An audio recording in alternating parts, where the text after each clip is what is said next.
હરે કૃષ્ણ. આપ સૌનું ખૂબ ખૂબ હૃદયપૂર્વકનું સ્વાગત છે. ઇસ્કોન મેંગલુરુ શ્રી શ્રી રાધા ગોવિંદ મંદિર કુલાઈ તરફથી ચાલતા ભક્તિ શાસ્ત્રીના સેશનમાં ખૂબ ખૂબ હૃદયપૂર્વકનું સ્વાગત છે. પરેશ શાહ પ્રભુજી, વેલકમ. આશા માતાજી, हरे कृष्ण प्रभु जी, दंडवत प्रणाम। હરે કૃષ્ણ. તેજોમય માતાજી, હરે કૃષ્ણ. हरे कृष्ण प्रभु जी, दंडवत प्रणाम। હરે કૃષ્ણ, વેલકમ વેલકમ.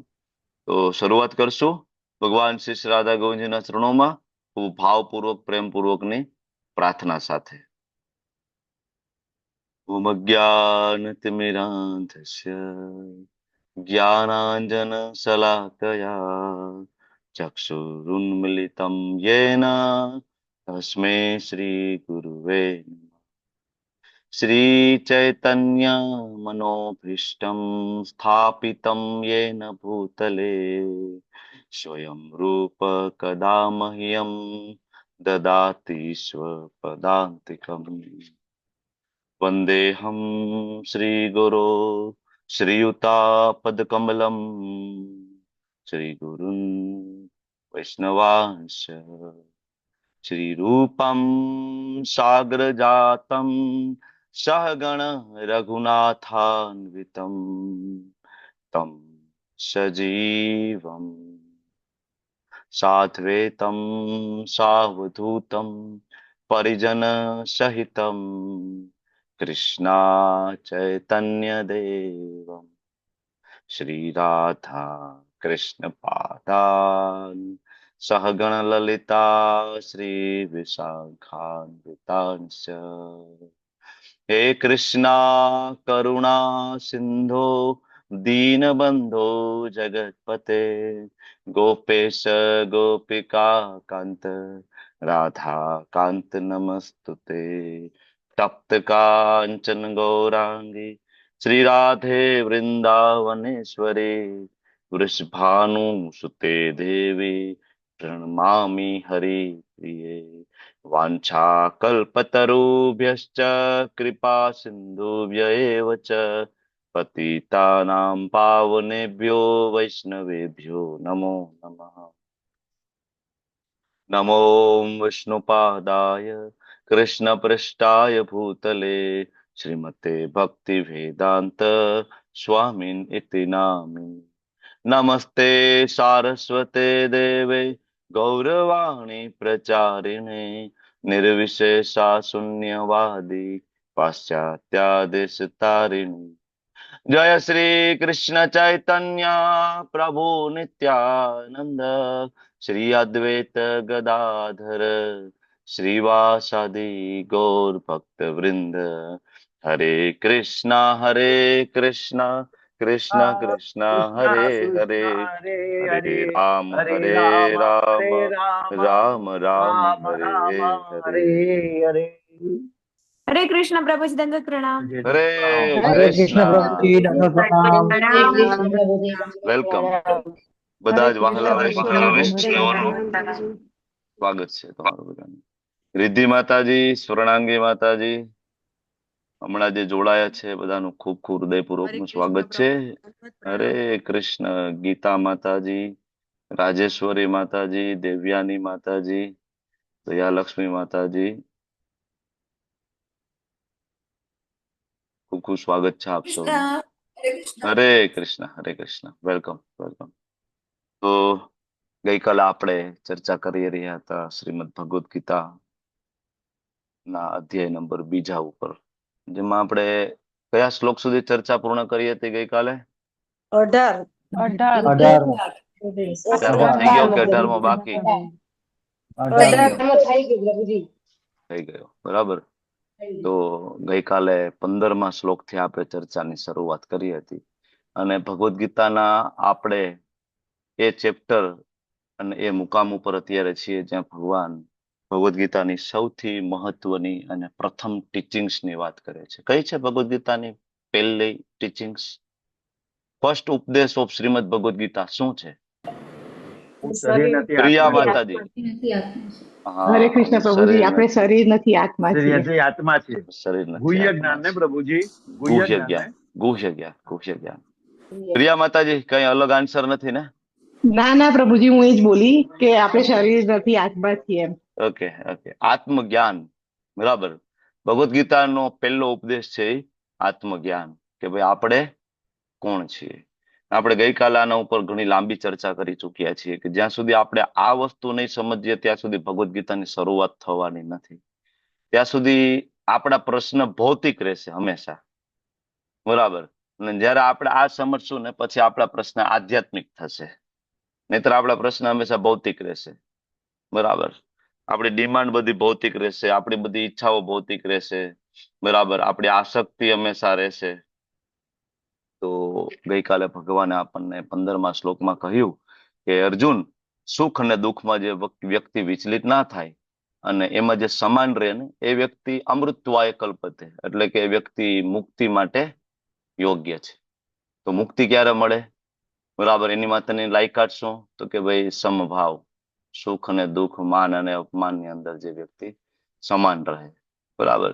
તો એના માટે સહિષ્ણુતાનો અભ્યાસ કરવો પડશે. આપણે સહન કરતા શીખવું પડશે. આપણે ગઈકાલની પહેલાનું ચેપ્ટર માત્રા સ્પર્શાસ્તુ કૌંતેય એ સેશનમાં આપણે ભણી ગયા કે આપણે સહન કરતા શીખવું પડશે. બરાબર. આપણા શરીરના વેગો અને શરીરથી બહારના જે આક્રમણ થતા હોય એ બધા જ બરાબર સહન કરતા શીખવું પડશે. અને આગળના શ્લોકની અંદર ભગવાને એક આલંકારિક શ્લોક આપ્યો, ના સતો વિદ્યતે ભાવો ના ભાવો વિદ્યતે સત, કે ન સતો વિદ્યતે ભાવો.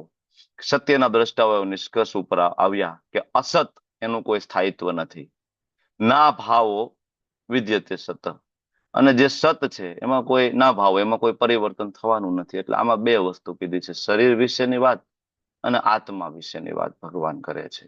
કે શરીરના શું લક્ષણો, બરાબર, અને આત્માના શું લક્ષણો, શું ગુણ છે, આની ચર્ચા ભગવાન કરે છે. અને ભગવાન એક શબ્દ એમાં આપ્યું, તત્વદર્શી ભીહી. આના ઉપર આપણે ચર્ચા કરી ગયા હતા કે ભાઈ તત્વદર્શી કોને કહેવાય. અને આખી ભગવદ ગીતામાં ભગવાન જયારે આપણને કહે છે વારંવાર સમજવા માટે, ત્યારે ભગવાન તે શબ્દ ઉમેરે છે તત્વતઃ. જન્મ કર્મ ચમે દિવ્યમ એવમ યો વેત્તિ તત્વતઃ. આખા ભગવદ ગીતાના ઘણા બધા શ્લોકમાં તત્વતઃ શબ્દ છે, ખાલી એક જગ્યાએ ઘણી બધી જગ્યાએ. તો તત્વતઃ જાણવું એટલે આપણે પ્રેક્ટિકલ ટીચિંગ જોયું હતું કે વાસ્તવિકતા અને ભ્રમ વચ્ચેનો તફાવતને આપણે સમજવાનું છે. આપણું સવારથી લઈને રાત સુધીનો જે સમય છે, બરાબર, આપણી એનર્જી, આપણું ઇન્વેસ્ટમેન્ટ જે છે એ કોની પાછળ જાય છે? ભ્રમની પાછળ, વાસ્તવિકતાની પાછળ નહીં. આપણે જે કઈ ઇન્વેસ્ટ કરીએ છીએ બધું કોની પાછળ ઇન્વેસ્ટ કરીએ છીએ? તો કે જે ટેમ્પરરી છે, પરમેનન્ટ માટે નહીં. એના પછીના શ્લોકની અંદર 17માં ભગવાને કહ્યું કે સમગ્ર શરીરમાં વ્યાપ્ત છે તેને તું અવિનાશી જાણ. એટલે ભગવાન આત્માની વાત કરે છે. અવિનાશી આત્માનો નાશ કરવા માટે કોઈ સમર્થ નથી. નોબડી કેન કિલ સ્પિરિટ સોલ. કોઈ આત્માને મારી શકતો નથી. પણ ખબર કેમ પડે શરીરમાં આત્મા છે? તો શ્રી પ્રભુપાદજી તાત્પર્યમાં સરસ સમજાવે છે, આત્માનું લક્ષણ શું છે? આત્માનું લક્ષણ કેમ ખબર પડે શરીરમાં આત્મા છે? એ કેમ ખબર પડશે? ચેતના દ્વારા. ચેતના દ્વારા. અચ્છા, ચેતનાની વ્યાખ્યા શું? કોણ કહેશે? ઓરિએન્ટેશનના ક્લાસમાં ચેતના વિશે ભણી ગયા છીએ આપણે. પ્રભુજી, કોન્શિયસનેસ એટલે આપણને ખબર પડે કે આવું થઈ રહ્યું છે, તો એ કહેવાય ને કોન્શિયસનેસ ને ચેતના કહેવાય. કે આપણે જે ઓકે ફીલ કરી રહ્યા છે એ ઓકે રીતે. ઓકે. ભૂમિકાની અંદર આપણે ચેતના વિશે 2 દિવસ ભણ્યા છીએ શરૂઆતના સેશનની અંદર. તો હજી થોડું યાદ કરીને કહો કે ચેતના એટલે પ્રભુપાદ શું કે છે એક્ઝેક્ટલી? આત્માનું લક્ષણ છે પ્રભુજી. આત્માનું લક્ષણ છે, બરાબર છે.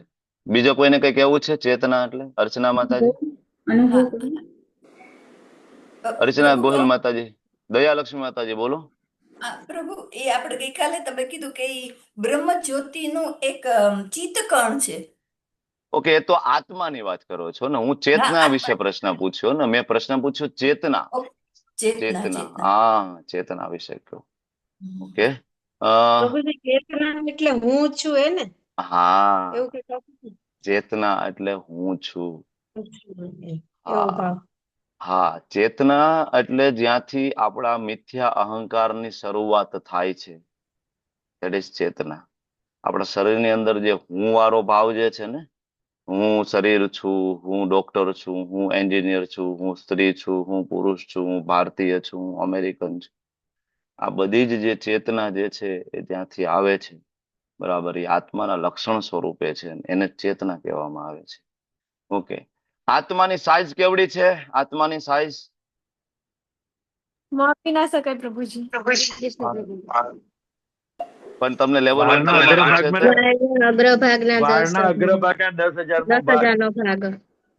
વાળના અગ્રભાગમાં 10,000. 10,000નો ભાગ. આઈડિયલી એને માપી શકાતી નથી. હવે ત્યાં શું કામ નથી. માપ શું કામ આપ્યું છે? હવે ફરીથી હું પૂછું તમને તો, અ, જેને નિરા- માપી એટલા એ સાબિત કરે છે કે આકાર છે. નિરાકાર નથી એટલે.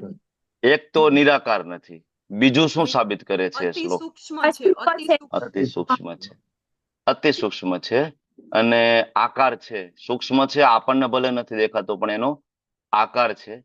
એટલા માટે એ મુંડક ઉપનિષદ અને એ શ્વેતાસર ઉપનિષદ ઉપરથી જ બરાબર ઘણી બધી આપણને આત્મા અને પરમાત્માના સંબંધ વિશેની માહિતી મળે છે એ ઉપનિષદમાંથી. અને ત્યાંથી જ આપણને ખબર પડે છે કે અણુ આત્મા અને વિભુ આત્મા બે પ્રકાર છે. એમાં વિભુ આત્મા એટલે ભગવાન છે, અણુ આત્મા એટલે જીવ છે. અને બંને સાકાર છે, બેમાંથી એકેય નિરાકાર નથી. બરાબર, અને એનું સ્થાન ક્યાં છે? હૃદયમાં. આત્મા ક્યાં રહે છે? હૃદયમાં. પણ હાર્ટ ટ્રાન્સપ્લાન્ટ કરીએ તો આત્મા બદલાઈ જતી નથી. શું કામ નથી બદલાઈ જતી? કાજલ માતાજી. કારણ કે અધિષ્ઠાનમ શબ્દ અધિષ્ઠાન સ્થાન હોય છે. ઓકે, હૃદયમાં તો રહે છે, પણ તમે ને હું માની એ હૃદય નહીં. પરેશ શાહ પ્રભુજી, બરાબર, તમે ને હું માનીએ એ હાર્ડ માસના હૃદયની ત્યાં વાત નથી. ત્યાં હૃદય એટલે અધિષ્ઠાનમની વાત છે, એક્ઝેક્ટ ધેટ લોકેશનની વાત છે. આત્મા હંમેશા ત્યાં રહે છે. હાર્ટ ટ્રાન્સપ્લાન્ટ થયા પછી પણ આત્મા કે પરમાત્મા બીજા શરીરમાં ટ્રાન્સફર કરતા નથી, થતા નથી. આરતી ભોઈ માતાજી, શું કહો છો તમે? હરે કૃષ્ણ પ્રભુજી, ભૂમિકા માતાજી કોણ છે? કોઈ નવું છે? કઈ વાંધો નહીં, ભલે ને સાંભળવા આવ્યા હોય તો ભલે રે, વાંધો નહીં.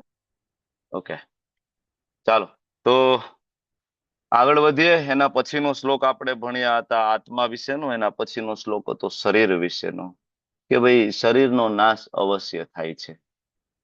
શરીરનો નાશ 100% થાય છે અને એને આપણે રોકી શકતા નથી. બરાબર, મેડિકલ સાયન્સ ગમે એટલું આગળ વધી ગયું હોય તો શરીરના નાશને રોકી શકીએ છીએ. વૃદ્ધાવસ્થાને આપણે રોકી શકીએ છીએ? નો, ધેટ ઇઝ ઇમ્પોસિબલ. એ શક્ય નથી.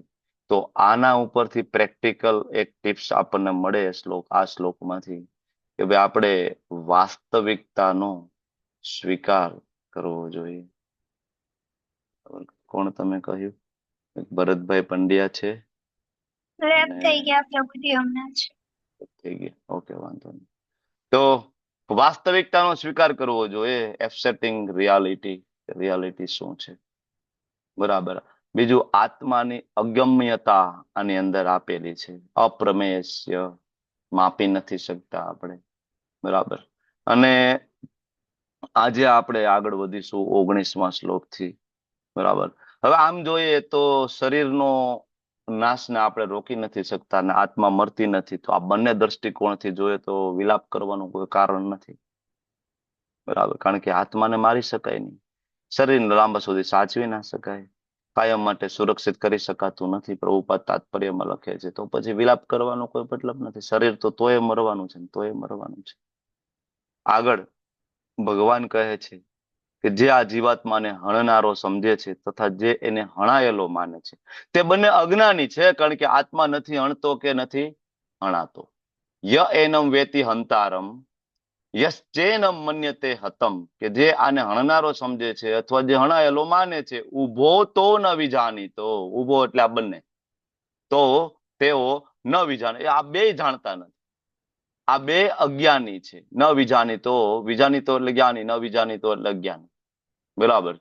નાયમ હંતી, કે કોઈ દિવસ તમે હણી શકતા નથી. ન હન્યતે, કે હણાય છે. બેમાંથી એકે શક્ય નથી. બરાબર. તો આનો મતલબ તો ઊંધો પણ તમે લઈ શકો, કે આનો મતલબ એવો કે તમે કોઈને મારી શકતા નથી.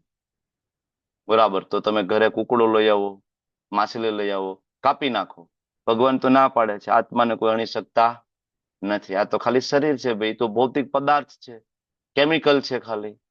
બરાબર, આત્મા તો મરતી નથી, તો શું વાંધો નોનવેજ ખાવામાં શું પ્રોબ્લેમ છે? આત્મા તો મરતી નથી.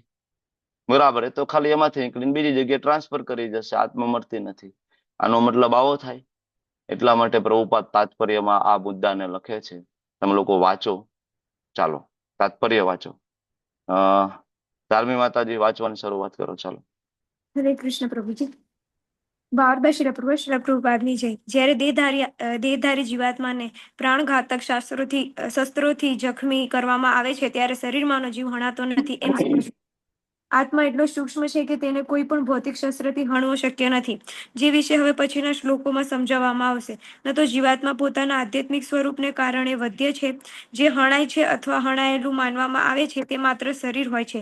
આ જોકે શરીરના વધને જરા પણ પ્રોત્સાહન આપતું નથી.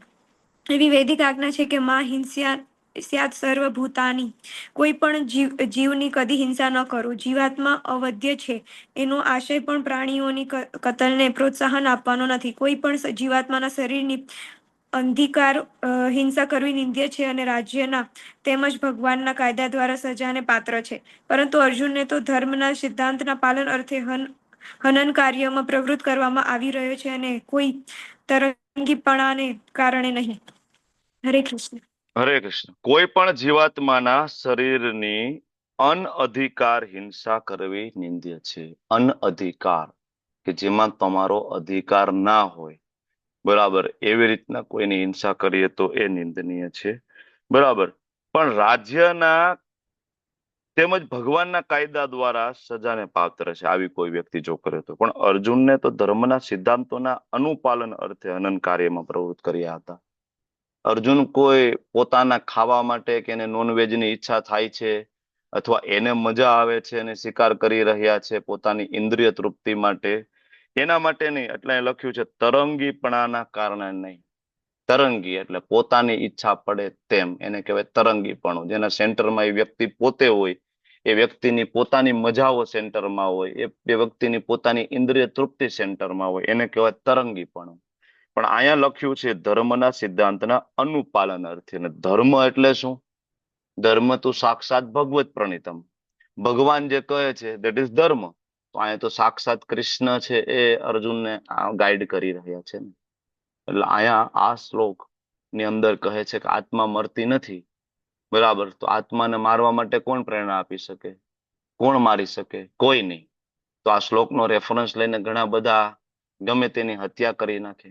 પછી આ શ્લોકનો ઉપયોગ કરીને કહી શકે, બરાબર, કે આ શ્લોકની અંદર ભગવાને કીધું છે કે ક્યારે કોઈ હણતો નથી ને કોઈ હણાતો નથી, એટલે મેં માર્યું નથી ને મરવા વાળો મર્યો નથી, આવું કહી શકે ને.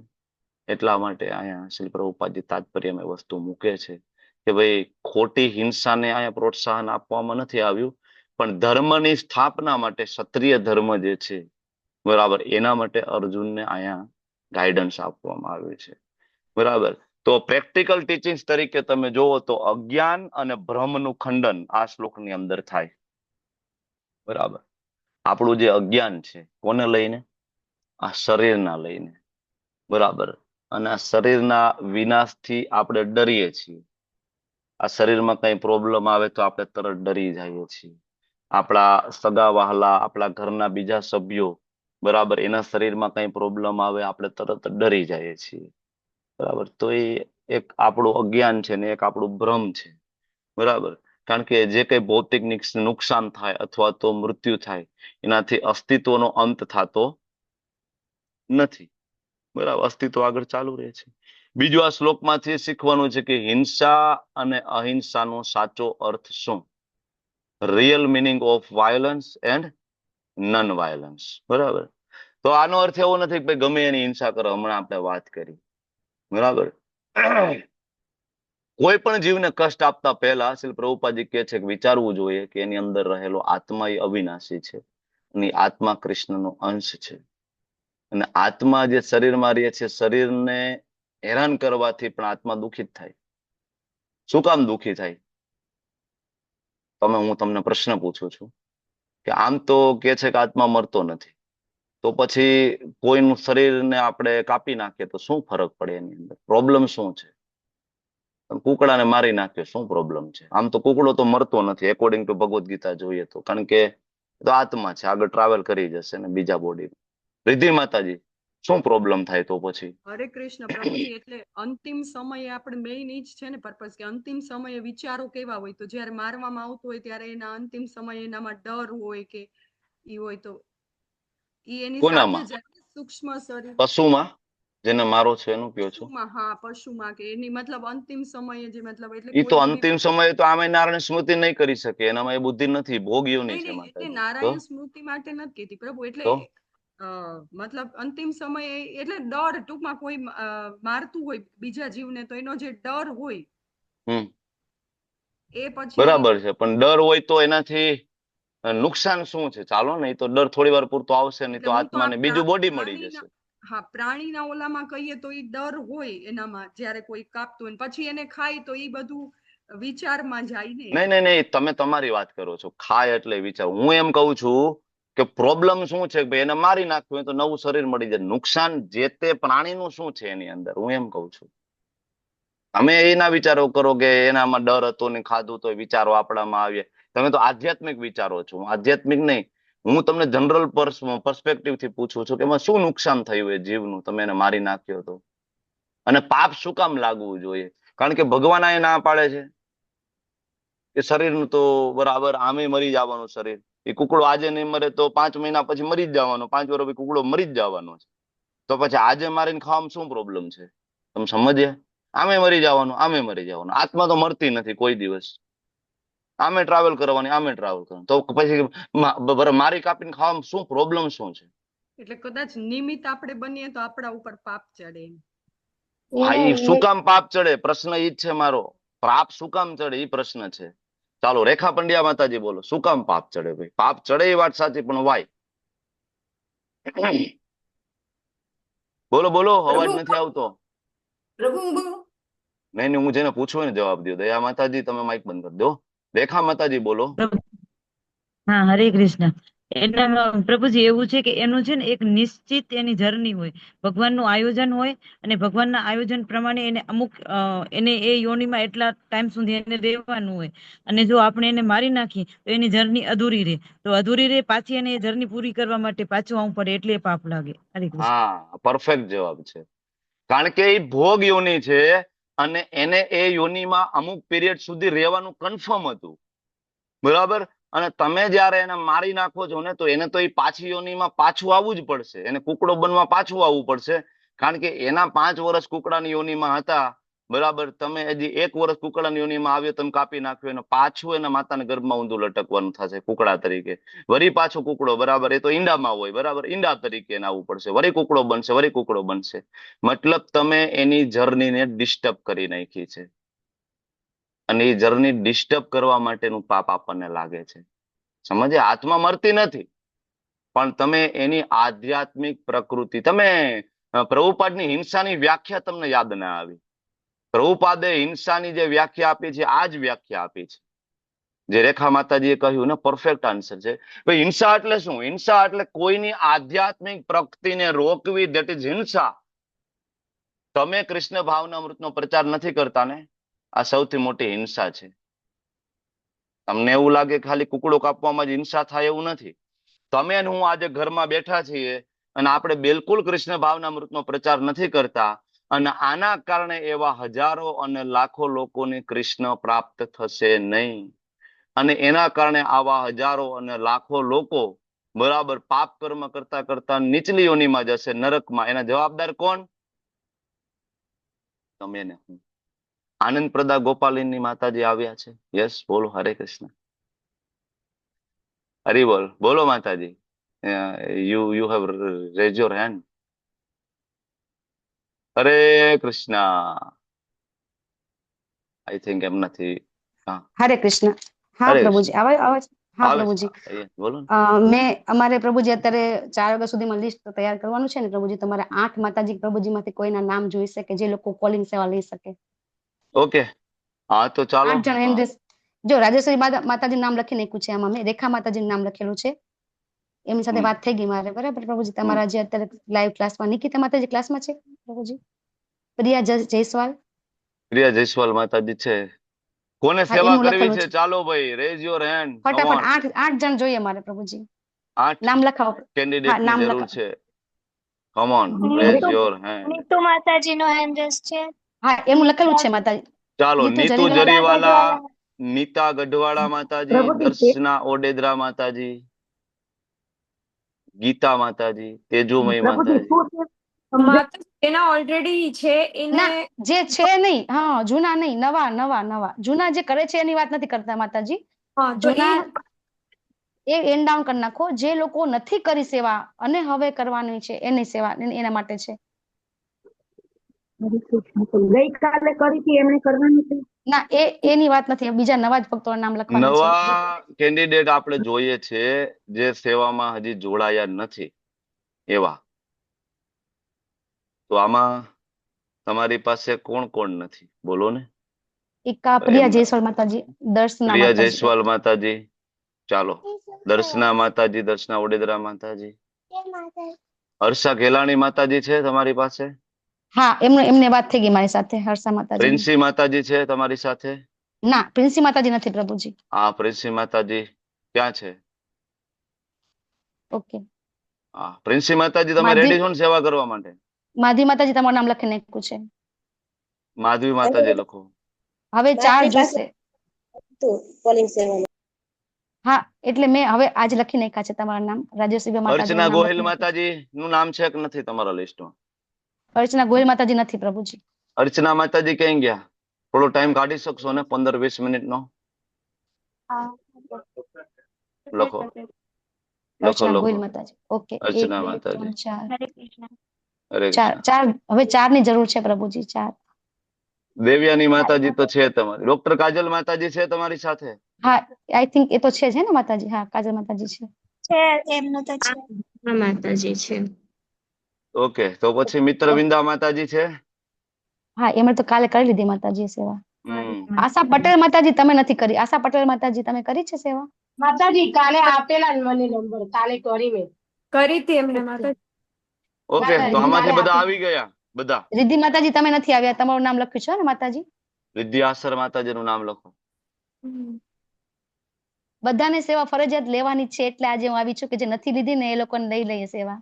એટલા માટે જ અત્યારે આવી છું. બધા હા હા કઈ ઓકે, પછી આવતા ચાલો વચ્ચે ચાલો થેન્ક ડન. You thank you okay, thank you thank ડન you. Prabhuji. Thank you. Thank you so much everyone. ચાલો, ડાઉન યોર હેન્ડ એન્ડ પાછા આપણે આપણા ક્લાસ તરફ આગળ વધીએ. થેન્ક યુ માતાજી. ચાલો, તો હિંસા અને અહિંસાનો સાચો અર્થ શું? શ્રીલ પ્રભુપાદજી હિંસા માટે બહુ પરફેક્ટ ડેફિનેશન આપે છે કે જ્યારે આપણે કોઈની આધ્યાત્મિક પ્રગતિને અવરોધીએ, દેટ ઇઝ હિંસા. હિંસા એટલે હું નહીં ખાલી કુકડો કાપી નાખીએ. તમે આજ ઘરે બેઠા છીએ ને આપણે કૃષ્ણ ભાવનામૃતનો પ્રચાર નથી કરતા દીક્ષા થયા પછી પણ, બરાબર, તો આપણાથી વધારે મોટું કોઈ સ્વાર્થી આ જગતમાં નથી. બરાબર. દીક્ષાનો મતલબ એ છે કે ગુરુના આદેશોનું પાલન કરવું. અને ગુરુના આદેશ એટલે બધા જ ગુરુ જેટલા હોય એ બધાની એક જ ઈચ્છા છે શ્રીલ પ્રભુપાદજીને બરાબર પ્રસન્ન કરવા. અને પ્રભુપાદજીને પ્રસન્ન કરવા એટલે ભગવદ્ ગીતાનો પ્રચાર કરવો. તો તમારા બધા પાસે કંઈક ને કંઈક સેવા હોવી જોઈએ. બરાબર. નહીતર આપણે સ્વાર્થી છીએ. ખાલી ભક્તિ શાસ્ત્રી કરવાથી શું થવાનું છે? ખાલી ભક્તિ શાસ્ત્રી કરવાથી શું થવાનું છે? નહીં, તમારી પાસે સર્વિસ હોવી જોઈએ. અને જો તમે સર્વિસ નથી કરતા, then you are doing violence. તમે હિંસા કરી રહ્યા છો. બરાબર ને? તમારે વધુમાં વધુ લોકોને કૃષ્ણ ભાવનામૃતનો પ્રચાર કરવો જોઈએ. વધુમાં વધુ લોકોને આ મુવમેન્ટ સાથે જોડવા જોઈએ. ઓકે, અને એના માટે આવી નાની નાની સેવાઓ એટલા માટે તમને આપો. આ શ્લોકના અનુસંધાન જ છે ને, બરાબર. હિંસા અને અહિંસાનો તફાવત. બીજું, આધ્યાત્મિક ઓળખની પુષ્ટિ કરે છે આ શ્લોક. આ શ્લોક આપણને યાદ અપાવે છે કે આપણે હત્યા કરનાર પણ નથી અને આપણે મરનાર પણ નથી. આપણે હત્યા કરનાર પણ નથી અને આપણે મરનાર પણ નથી. તો આપણે છીએ કોણ? બરાબર. તો આપણે ભગવાન કૃષ્ણના દાસ છીએ. આપણે દાસ છીએ. અને જ્યારે આ વસ્તુ આપણને ખબર પડે, બરાબર, તો આપણે નિર્ભય બની જાય છીએ. ડર અને ચિંતામાંથી મુક્તિ. આગળના શ્લોક તરફ વધીએ. 20મો શ્લોક. આ શ્લોક તમારે કંઠસ્થ કરવાનો શ્લોક છે, શ્લોકની એક્ઝામની અંદર. સરસ મજાનો શ્લોક છે. ન જાયતે મ્રિયતે વા કદાચિન નાયમ ભૂત્વા ભવિતા વા ન ભૂયઃ અજો નિત્ય શાશ્વતોયમ પુરાણો ન હન્યતે હન્યમાને શરીરે. પ્રભુપાદજીના ઘણા બધા લેક્ચર તમે સાંભળ્યા હોય વેદાભેજની અંદર. પ્રભુપાદજી આ જે છેલ્લું જે ચરણ છે, ન હન્યતે હન્યમાને શરીરે, એ ઘણી વખત પ્રભુપાદ એમના ક્લાસમાં આપ્યું છે. બરાબર. અહીંયા ભગવાન કહે છે આત્મા માટે કોઈ પણ વખતે જન્મ નથી, મરણ પણ નથી. ક્યારે જન્મ્યો હતો? ના. જન્મ લે છે? ના. આગળ જન્મશે? ના. તો કેવો છે? અજો, અજન્મા. ભગવાને ચોથા અધ્યાયમાં પોતાના વિશે જયારે વાત કરીને ત્યારે ભગવાને આ જ શબ્દથી પોતાની ચર્ચાની શરૂઆત કરી હતી. અજો અપી સન અવયાત્મા ભૂતાનામ ઈશ્વરો અપી સન. યાદ આવ્યું? ચોથા અધ્યાયમાં ભગવાન પોતાના વિશે જયારે વાત કરે છે ત્યારે શું કહે છે? અજ, મારો કોઈ જન્મ નથી. અને જયારે આપણી વાત આવે છે ત્યારે પણ શું કહે છે ભગવાન? અજ, આપણો પણ કોઈ જન્મ નથી. અજો અપી સન અવયાત્મા. અવ્યય મતલબ નિત્ય, તો આપણે નિત્ય, ભગવાન નિત્ય. શાશ્વતોયમ પુરાણો, આપણે શાશ્વત, ભગવાન શાશ્વત. પુરાણો, આપણે પુરાણ ને ભગવાને પુરાણ. ન હન્યતે હન્યમાને શરીરે. શરીર હણાય છે, બરાબર, પણ આપણે હણાતા નથી.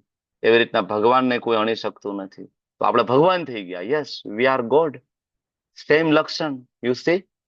અજો, બરાબર, અજો નિત્ય શાશ્વતોયમ પુરાણો ન હન્યતે હન્યમાને શરીરે. આપણા માટે સેમ ચોથા અધ્યાયની અંદર શ્લોક ભગવાન પોતાના માટે. અજો અપીસન, બરાબર, અજો અપીસન અવયાત્મા ભૂતાનામ ઈશ્વરો અપીસન. Then we are God. થઈ ગયા ને ભગવાન? તો શું તફાવત છે આપણા ને ભગવાનમાં? શું તફાવત છે? આપણે અંશ છે, દાસ છે. બાલાગ્ર સત ભાગસ્ય સતથા કલ્પિતસ્ય ચ. આપણે વાળના અગ્ર ભાગ નહીં, 10,000માં ભાગનું આપણું અસ્તિત્વ છે. ચિત્ત કણ સ્વરૂપે આપણું અસ્તિત્વ છે. આપણે અણુ છીએ ને ભગવાન વિભુ છે. વિભુ છે, ગુણ સમાન છે. આપણા ને ભગવાનમાં બેયમાં ગુણ સમાન છે, પણ છતાં આપણામાં ને ભગવાનમાં ભિન્નતા છે. એનું એક ઉદાહરણ આપો. ગુણ સમાન હોય છતાં પણ ભિન્નતા હોય, એનું ઉદાહરણ આપો. વિશાલ આહિર પ્રભુ, ઉદાહરણ આપો. Come on, give me example. પ્રભુજી સમુદ્ર ને સમુદ્રનું ટીપ. હા, હરી બોલ. પરફેક્ટ આપણને યાદ રહેવું જોઈએ. જ્યારે જીવ અને પરમાત્મા વચ્ચેનો તફાવત અને એનું ઉદાહરણ પ્રભુપાદ જ્યારે વાત કરે છે ત્યારે પ્રભુપાદ એક્ઝામ્પલ કોટ કરે છે. સમુદ્રનું પાણી, સમુદ્રનું એક ટીપું અને આખો અગાધ સમુદ્ર. બરાબર. શ્રીલ પ્રભુપાદજી ઘણો લાંબો ભાવાર્થ આ શ્લોકની અંદર આપ્યો છે. બરાબર. તો હું તમને ભાવાર્થના મુદ્દાઓ પેરેગ્રાફ વાઇઝ સમજાવું છું.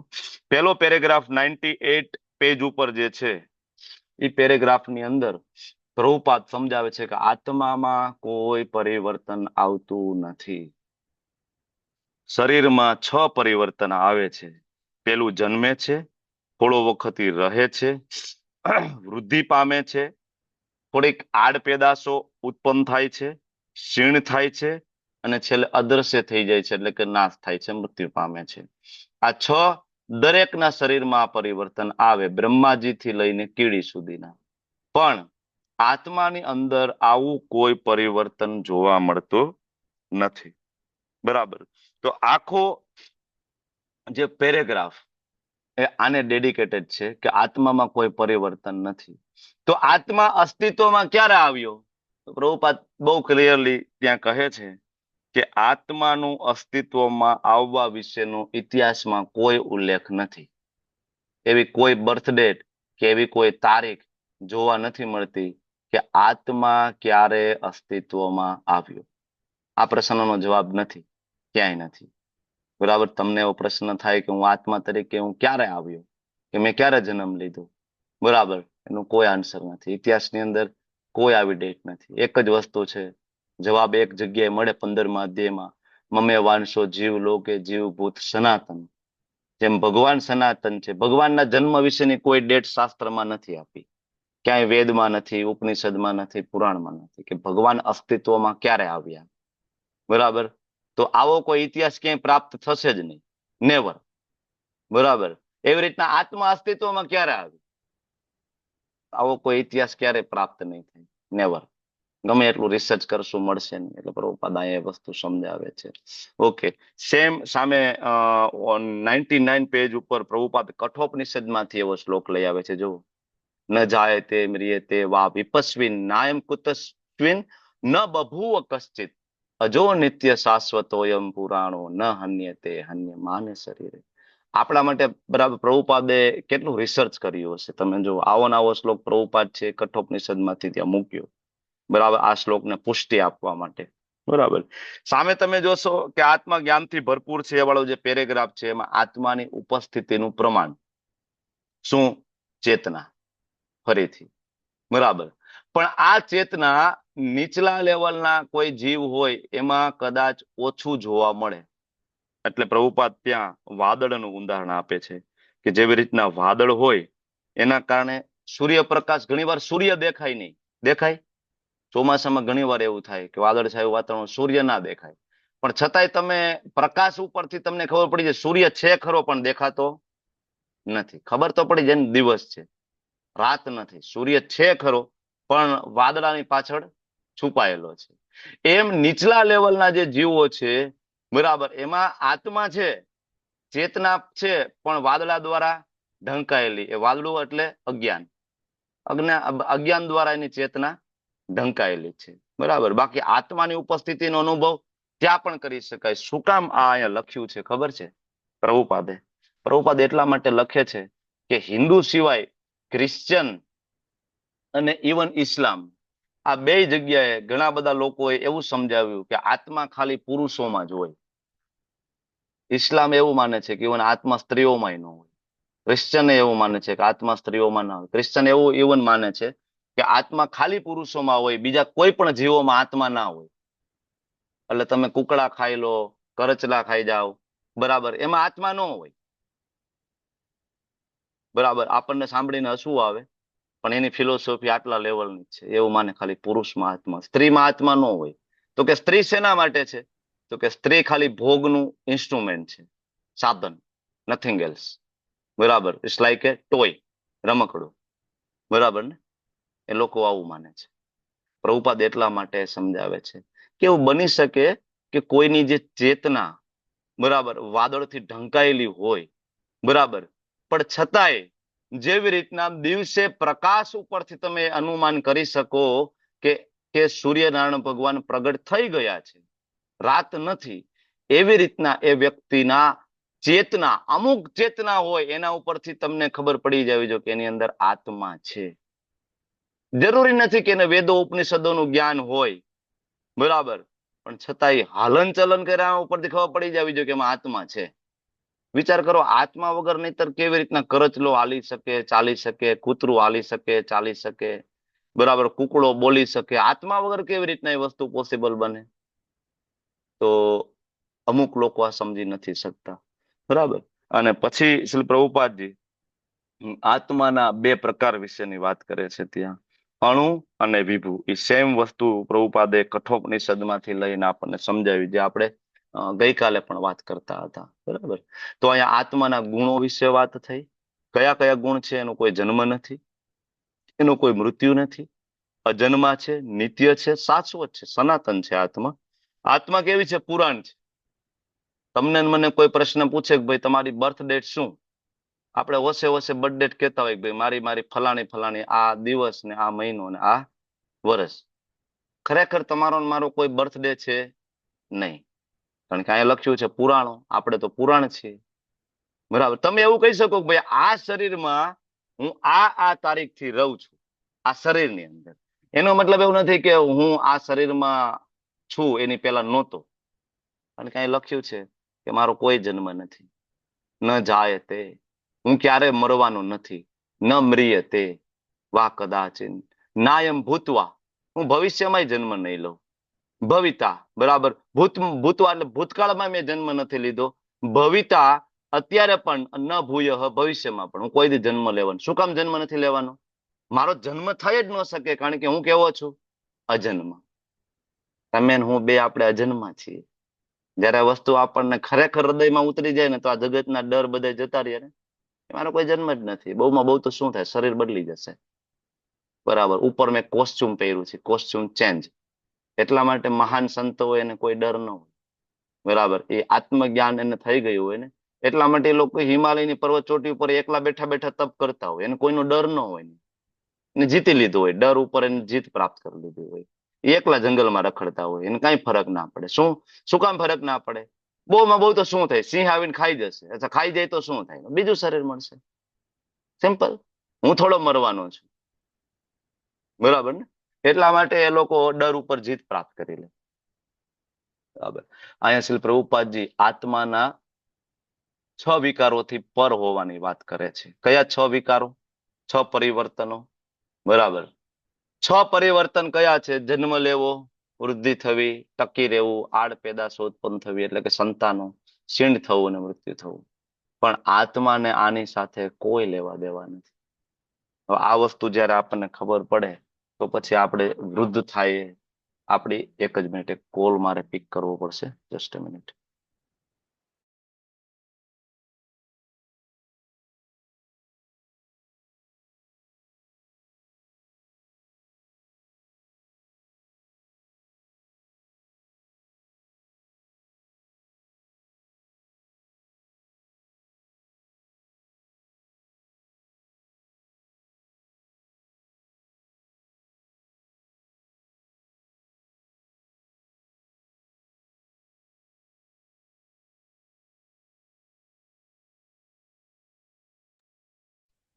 ઓકે, તો આપણે વાત કરતા હતા કે આપણા શરીરમાં વૃદ્ધાવસ્થા આવશે, શક્તિ ઘટવા લાગશે. એક સમયે આપણા શરીરમાં બીમારી આવશે. તો જ્યારે આપણને આ શ્લોક યાદ હશે ને તો આપણે એમાં બહુ ચિંતિત નહીં થઈએ, નહીતર આપણે પડી જઈશું. ત્યારે આપણને ખબર પડશે કે આ પરિવર્તન તો માત્ર શરીરમાં છે, પહેરનારમાં નહીં. પહેરનાર કોણ છે? આત્મા. બરાબર. અને બીજું આના ઉપરથી એ પણ ખબર પડશે કે સાચા પ્રેમની વ્યાખ્યા શું છે. ડિફાઇનિંગ રિયલ લવ. આ શ્લોક ઉપરથી. કારણ કે આ જગતની અંદર જેટલા પણ સંબંધો છે, પરિવાર સાથેના હોય, મિત્ર સાથેના હોય, એ બધા સંબંધો શરીર રિલેટેડ છે. અને મોટા ભાગે શરીર પ્રત્યેનું એક આકર્ષણ છે, નથિંગ એલ્સ, જેને આપણે પ્રેમ કહીએ છીએ. બરાબર. શરીર બદલાય અને પ્રેમ પણ બદલાઈ જાય છે. આવું જોવા મળે છે અત્યારે તો, ખાસ કળિયુગનો પ્રભાવ અને રજોગુણાની અંદર હાવી. બરાબર. લગ્ન થયા હોય, પ્રેમ થતો હોય એકાબીજા વચ્ચે. બરાબર. પેલા ખૂબ સુંદર દેખાતી હોય, સુંદર દેખાતો હોય. બરાબર. એકાબીજા વચ્ચે પ્રેમ થાય, પણ સૌંદર્ય એ પરમેનન્ટ નથી. બરાબર ને? પરમેનન્ટ નથી. થોડાક ટાઈમની અંદર એ સુંદરતા ઓસરી જાય છે, ધીમે ધીમે ધીમે ધીમે. અને જેવી સુંદરતા ઓસરી જાય એમ પ્રેમ પણ ઓસરી જાય છે, ઓછો થઈ જાય છે. બરાબર. તો એ ખરેખર પ્રેમ નથી. બરાબર. એટલા માટે જયારે કોઈ વ્યક્તિ કૃષ્ણ ભાવનામૃતમાં આવે ને પછી જે પ્રેમ કરે ને એ પ્રેમ છે, શાશ્વત છે. કારણ કે એમાં વ્યક્તિ એના પરિવાર, એના મિત્રો, એના સંબંધોને આત્માના સ્તરે જોવે છે, નહીં કે શરીરના સ્તરે જોવે છે. આત્માના સ્તરે પ્રેમ કરે છે. એટલા માટે આની અંદર પ્રેક્ટિકલ એપ્લિકેશન આપણને મળે છે. સાચા પ્રેમની ઓળખ. સાચો પ્રેમ કોને કહેવાય? બરાબર. નહીતર આપણે ફસાઈ જઈશું. આપણે શરીરના લેવલ ઉપરથી જ આપણને બધા પ્રેમ કરી રહ્યા છે અત્યારે. અને ઇવન આપણે જેને પ્રેમ કરશું એ શરીરના લેવલ ઉપરથી કરશું તો ફસાઈ જઈશું. ઓકે. આના પછીનો જે શ્લોક છે એની અંદર ભગવાન એ જ જે ચર્ચાને આગળ વધારે છે. અને ભગવાન કહે છે કે પાર્થ, આત્મા અવિનાશી, સનાતન, અજન્મા અને અવિકારી છે. એવું જાણકાર મનુષ્ય કોઈને કેવી રીતે હણી શકે અથવા હણાવી શકે? વેદ અવિનાશીનમ નિત્યમ. નિત્યમ છે, અવિનાશીનમ છે, ય એનમ અજમ છે અને અવ્યયમ છે. કથમ સ પુરુષ પાર્થ કમ ઘાતયતિ અંતિમ કમ. કેવી રીતના મારી શકે જ્યારે કોઈ વ્યક્તિ આ જાણી લે તો. બરાબર. એટલે અહીંયા શ્રી પ્રભુપાદજી ભાવાર્થની અંદર અહીંયા લખ્યું છે કે કેવી રીતના હણી શકે અને હણાવી શકે. એનો મતલબ એવો થયો કે ભાઈ બરાબર હિંસાની કોઈ જરૂરિયાત છે જ નહીં. તો પ્રભુપાદ અહીંયા એ વસ્તુ આપણને આનો અર્થ કોઈ એવો પણ કાઢી શકે કે ભાઈ હિંસા કરવાની જરૂર નથી. અને પ્રભુપાદ અહીંયા સમજાવે છે કે હિંસાની પણ પોતાની એક ઉપયોગિતા છે. વાંચો હિંસાની ઉપયોગિતા. દરેક વસ્તુની એક ઉપયોગિતા હોય એમ કાજલ માતાજી વાંચો ચાલો હિંસાની ઉપયોગિતા વિશે. હરે કૃષ્ણ પ્રભુજી તમને પ્રણામ. પ્રભુપાદ. વર્ત ભાવાર્થ શ્રીલ પ્રભુપાદ દ્વારા શ્રીલ પ્રભુપાદની જય. દરેક વસ્તુની તેની ઉપયોગિતા હોય છે અને જે મનુષ્ય જ્ઞાનની પૂર્ણતા પામેલો છે તે જાણે છે કે કઈ વસ્તુનો ક્યાં અને કેવી રીતે યોગ્ય ઉપયોગ કરવો જોઈએ. તેવી જ રીતે હિંસાને પણ તેની પોતાની ઉપયોગિતા છે અને તેનું જ્ઞાન ધરાવતા મનુષ્ય પર જ હિંસાના યથાયોગ્ય ઉપયોગોનો આધાર રહે છે. હત્યા કરનાર અપરાધીને ન્યાયાધીશ પ્રાણદંડ આપે છે, છતાં તે માટે ન્યાયાધીશને દોષ આપી શકાતો નથી, કારણ કે તે ન્યાય સંહિતાને અનુસરીને જ અન્ય વ્યક્તિને સજા ફરમાવતો હોય છે. માનવ જાતિ માટેનો કાયદાનો ગ્રંથ મનુ સંહિતા સમર્થન કરે છે કે હત્યારાને પ્રાણદંડ આપવો જ જોઈએ, જેથી તેને પછીના જીવનમાં ઘોર પાપ કર્મનું ફળ ભોગવવું પડે નહીં.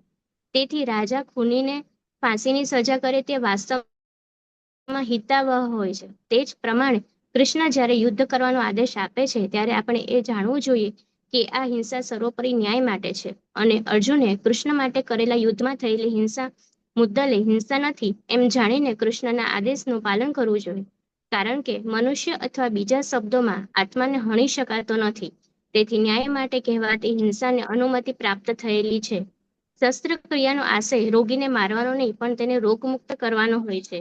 તેથી કૃષ્ણના આદેશથી અર્જુન દ્વારા થનારું યુદ્ધ પૂરેપૂરી સમજણપૂર્વકનું છે અને તેથી ત્યાં પાપ દોષની કોઈ શક્યતા રહેતી નથી. હરે કૃષ્ણ. હરે કૃષ્ણ. થેન્ક યુ માતાજી, thank you.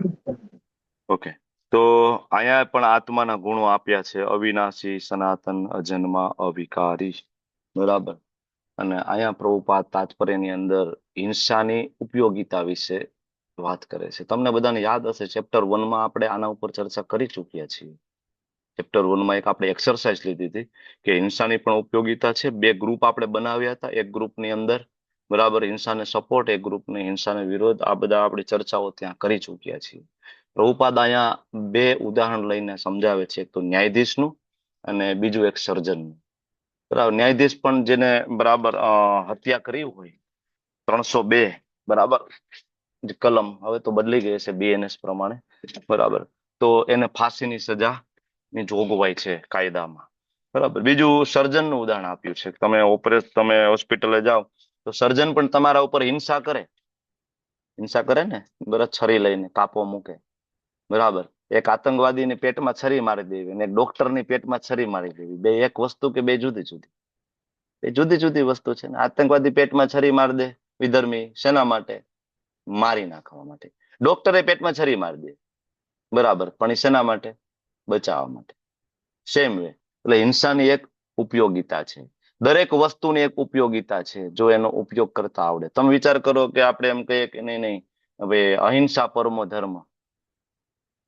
Is it possible કે આપણે જીવી શકીએ? આપણે બોર્ડર ઉપર જઈને આપણે આર્મીને એમ કહી દઈએ, આપણી પોલીસ ફોર્સને એવું કહી દઈએ કે ભાઈ અહિંસા પરમો ધર્મ શાસ્ત્રમાં લખ્યું છે અને આ બધા શસ્ત્રોની જરૂર નથી. બરાબર. તમે આ બધું રાઇફલ AK-47 ને બધું મૂકી દો. બરાબર. આપણે તો હિન્દુ મુસ્લિમ ભાઈ, હિન્દુ ચીની ભાઈ. ઇઝ ઇટ પોસિબલ કે આપણે કોઈ સુખેથી રહી શકીએ, કોઈ શાંતિથી રહી શકીએ? બરાબર. તો ઇવન સજ્જનોને જીવવા માટે પણ બરાબર જ્યાં હિંસાની જરૂર છે ત્યાં જરૂર. આ તો પ્રેક્ટિકલી સમજી શકાય એવો વિષય છે ને. બરાબર. પ્રભુપાદ આ બહુ સરસ રીતના આ વસ્તુ સમજીને આપણને સમજાવે. પ્રેક્ટિકલ વસ્તુ છે ભાઈ. ઘણા બધા લોકો બરાબર એવું સ્ટેજ ઉપર ચડીને કીધું છે, ઘણા બધા લોકોએ, કે ખાલી 15 મિનિટ માટે બરાબર આ ન્યાયતંત્ર જો સાઈડમાં બેસી જાય તો અમે ભારતની જનતાને બતાવી દઈશું. ખબર છે? એક પોલિટિશિયન માણસ વિધર્મી બરાબર એને સ્ટેજ ઉપર ચડીને આવું એલાન કર્યું હતું કે 15 મિનિટ ખાલી પોલીસ તંત્ર જો અમને કાંઈ ના કરે તો અમે આ ભારતની પ્રજાને બતાવી દઈએ કે અમે કોણ છીએ. વિચાર કરો. ખાલી 15 મિનિટ એમ કે છે પોલીસ ફોર્સ હટાવી લઈએ, આર્મી ફોર્સ હટાવી લઈએ ભારત ઉપરથી 15 મિનિટ, એટલે એનું કહેવાનું એવું થાય છે કે બધાને મારી નાખીએ, કાપી નાખીએ, બધી બેન દીકરીઓનો રેપ કરી નાખીએ, બલાત્કાર કરી નાખીએ, મારી નાખીએ. ખાલી 15 મિનિટની જરૂર છે.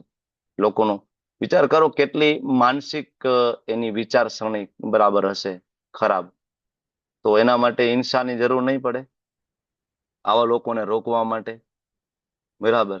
એટલા માટે એના માટે પ્રાઇમ મિનિસ્ટર જોઈએ યોગી બાબા જેવા, બરાબર. ખરેખર એવા પ્રાઇમ મિનિસ્ટર જોઈએ, બરાબર. ત્યાં જ બધા સીધા હાલે છે અત્યારે તો યોગી બાબા પોતે સાધુ છે અને એ ખરેખર સમજી ચુક્યા છે કે હિંસાની જ્યાં જરૂરિયાત છે ત્યાં જરૂરિયાત છે, બરાબર. એટલે યોગી બાબા જ્યારથી સત્તા ઉપર આવ્યા અને આજ સુધીમાં જેટલા લોકોને લોકઅપમાં નથી નાખ્યા એના કરતા વધારે લોકોને એન્કાઉન્ટર થયા છે. કારણ કે એને ખબર છે કે આ લોકો આ જ ભાષા સમજે છે અને આને આ જ ભાષામાં જવાબ અપાય. અને સેમ વસ્તુ ભગવદ્ ગીતામાં કહે છે. યોગી બાબા સાધુ છે એટલે સારી રીતના ભગવદ્ ગીતાને જાણે છે કે જ્યાં હિંસાની અનિવાર્યતા છે ત્યાં છે, બરાબર. પછી ત્યાં તમે કોર્ટમાં જાઓ, તારીખ પે તારીખ, બરાબર. ઓલો જે બિચારો જેના ઉપર બલાત્કાર થયો હોય, બરાબર, એ છોકરી બરાબર હેરાન થતા થતા એ છોકરી મરી ગઈ હોય, એના માતા પિતાનું એટલું અપમાન થયું હોય, એ જીવવા યોગ્ય બચ્યા ના હોય, અને ઓલો ગુનેગાર છે તારીખ પે તારીખ એ ખાલી આટા જ મારતો હોય કોર્ટમાં, વકીલોને પૈસા દેતો નહીં. જ્યાં હિંસાની જરૂરિયાત છે મતલબ છે જરૂરિયાત. આ પ્રભુપાદે આપણને કહ્યું છે, આ શાસ્ત્ર આપણને કહે છે, અને ભગવાન કહે છે. તો ખરેખર આવા નેતા હોવા જોઈએ. એટલે આજકાલ જો ત્યાં ઉત્તર પ્રદેશમાં જઈને કોઈની હિંમત નથી, બરાબર, કે ત્યાં જઈને કોઈ અત્યારે ક્રાઇમ કરી શકે. Very difficult. બહુ મોટું રાજ્ય છે એટલે છાને છપકે નાનું મોટું થતું હોય એમાં કોઈ શંકા નથી, તોય બરાબર. પણ છતાંય લો એન્ડ ઓર્ડર કંટ્રોલમાં છે ને, બીજા રાજ્ય કરતા લો એન્ડ ઓર્ડર ઘણો બધો કંટ્રોલમાં છે. હિંમત ના થાય કોઈની, બહુ અઘરું છે. તો આ તો એક એક્ઝામ્પલ લીધું. તમે વિચાર કરો કે એ સમયના રાજા કેવા હશે, પૃથુ મહારાજ, પરીક્ષિત મહારાજ, બરાબર. આ બધા એવા જ રાજા હતા, બરાબર. સીધું ગળું કાપી નાખે કે નો, જ્યાં સમાની જરૂર છે તે સમા. બાકી હિંસાની એક જરૂરિયાત છે. એટલે પ્રભુપાદના લેક્ચરમાં એક ગરીબ વ્યક્તિનું ઉદાહરણ આપે છે. એવી ગરીબ વ્યક્તિ પાસે પૈસા કમાવા માટે કઈ સાધન નહોતું. એક દિવસ એ વ્યક્તિ જંગલમાં જતો હતો. તેનું ઓલું સુકાઈ ગયેલું પમ્પકિન, કદ્દુ હોય ને આટલું મોટું પમ્પકિન, શું કહેવાય, કોળું, એને મળ્યું સુકાઈ ગયેલું. એટલે અંદર તો માવો બધો બરાબર સુકાઈ ગયો હોય ને જે બહારનો ભાગ એકદમ હાર્ડ થઈ ગયો હોય. થોડોક આગળ ગયો તો એને એક ઓલું લાકડી મળી, બરાબર, લાકડીનું બટકું.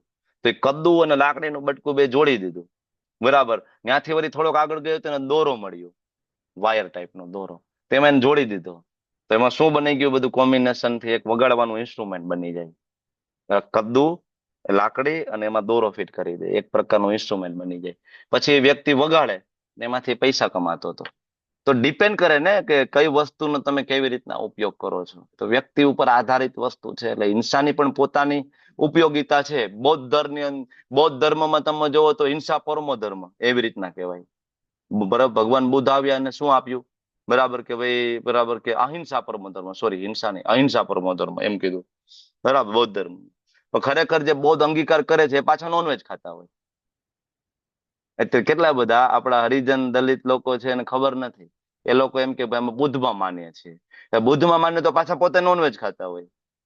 તો ભગવાન બુદ્ધે તો અહિંસા પરમો ધર્મ આપ્યું હતું. એટલા માટે વૈષ્ણવો ક્યારે એવું નથી કહેતા કે અહિંસા પરમો ધર્મ. વૈષ્ણવો શું કે છે, કૃષ્ણ પ્રેમ પરમો ધર્મ, કે પરમ ધર્મ છે કૃષ્ણ માટેનો પ્રેમ છે, દેટ ઇઝ પરમો ધર્મ, બરાબર.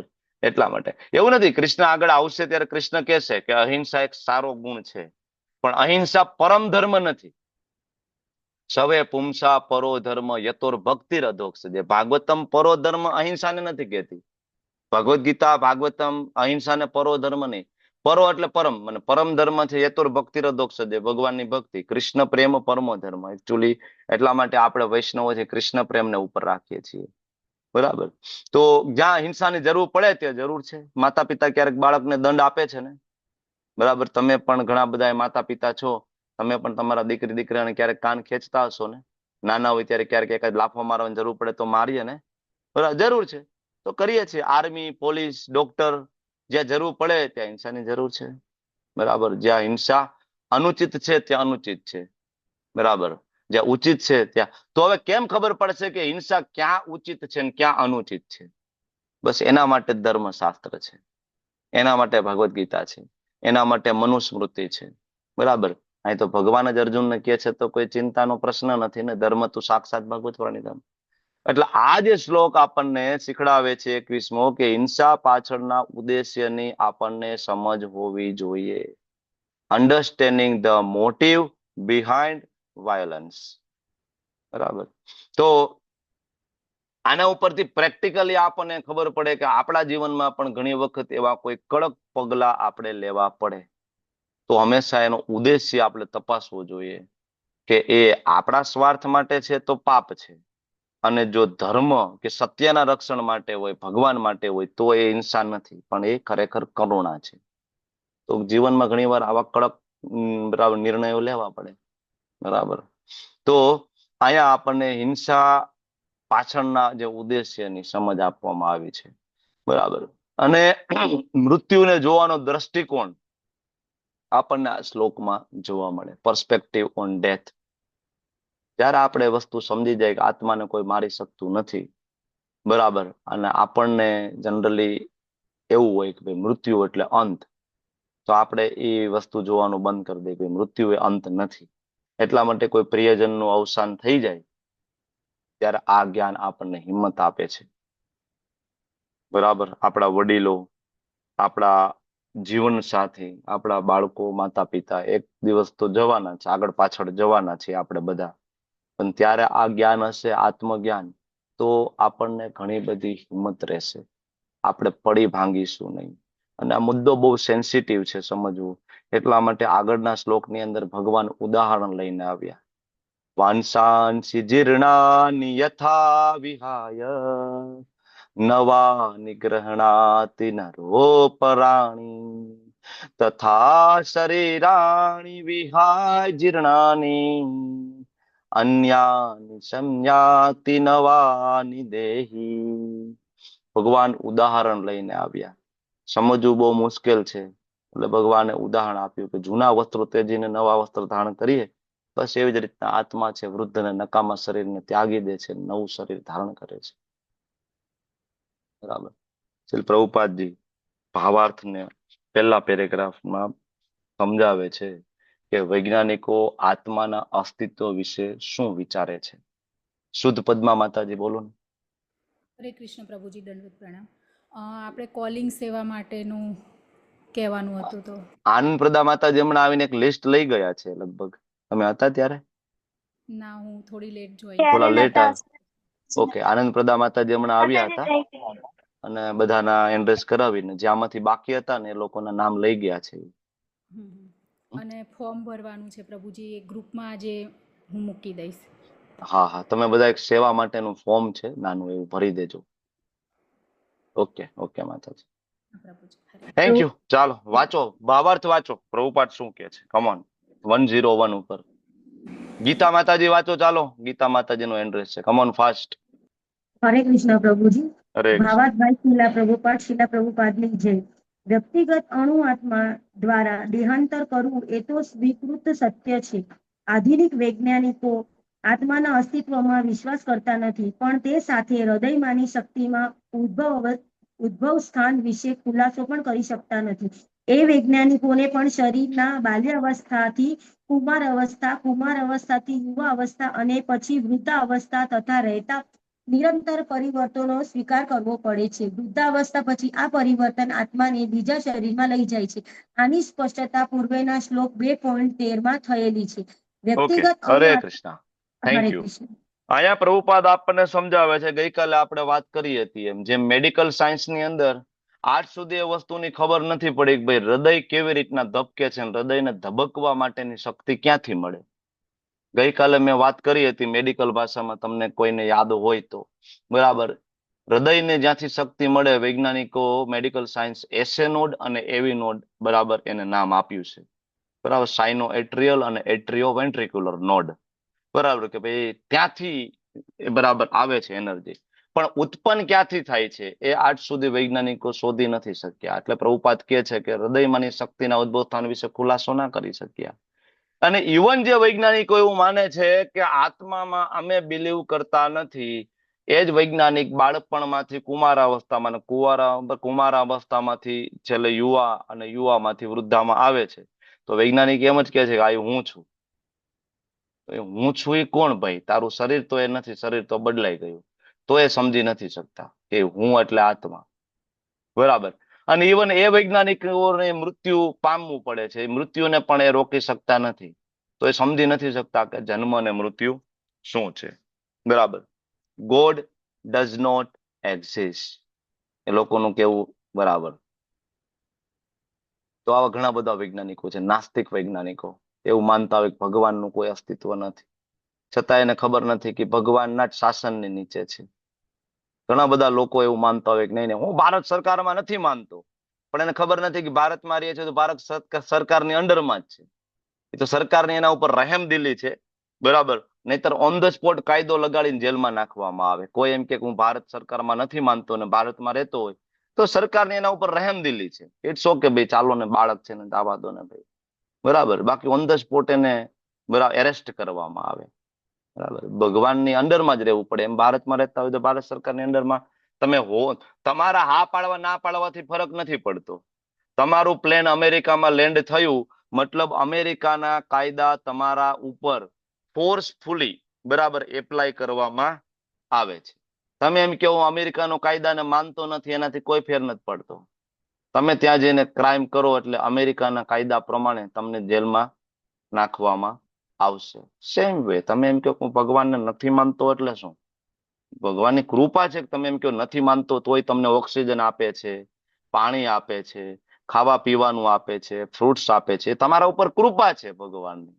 નથી માનતો એટલે શું? ભગવાન ધારે તો 1 સેકન્ડની અંદર હાર્ટ એટેક આવે, કાર્યક્રમ ફિનિશ થઈ જાય. બરાબર ને? પ્રભુપાદ બીજા પેરેગ્રાફની અંદર, પહેલો પેરેગ્રાફ આપણે જે વાંચ્યો એ પેરેગ્રાફમાં વૈજ્ઞાનિકો વિશેનો ઉલ્લેખ, બીજો પેરેગ્રાફમાં ઉપનિષદોના પ્રમાણ આત્મા અને પરમાત્માનો સંબંધ વિશે ત્યાં શ્રી પ્રભુપાદજી વાત કરે છે. અને ઉપનિષદોની અંદર શ્વેતાસર ઉપનિષદ અને મુંડક ઉપનિષદ બરાબર એનો એક શ્લોક લઈને પ્રભુપાદ ત્યાં એક વેરી ફેમસ બરાબર કોટ ત્યાં મૂકવામાં આવ્યું છે કે એક વૃક્ષની ડાળ ઉપર 2 પક્ષીઓ છે. બરાબર. 2 પક્ષી બેઠા છે અને એક પક્ષી છે ફ્રૂટ ખાઈ રહ્યું છે અને એક પક્ષી છે એની સામે જોઈ રહ્યું છે. ફ્રૂટ ખાઈ રહ્યું છે જીવાત્મા છે અને જે એને જોઈ રહ્યું છે એ પરમાત્મા છે. આ ઉપનિષદની ભાષા પ્રમાણે બરાબર તમને સમજાવું છું, કારણ કે પ્રભુપાદે ઉપનિષદના 2 શ્લોકો ત્યાં મૂક્યા છે.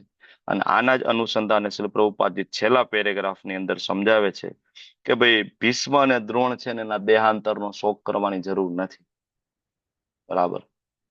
કૃષ્ણ અર્જુનને કહે છે કે Arjun, you don't worry my boy, ચિંતા કરવાની જરૂર નથી. ધર્માત્માઓ છે એને પણ આગળ નવું શરીર મળશે.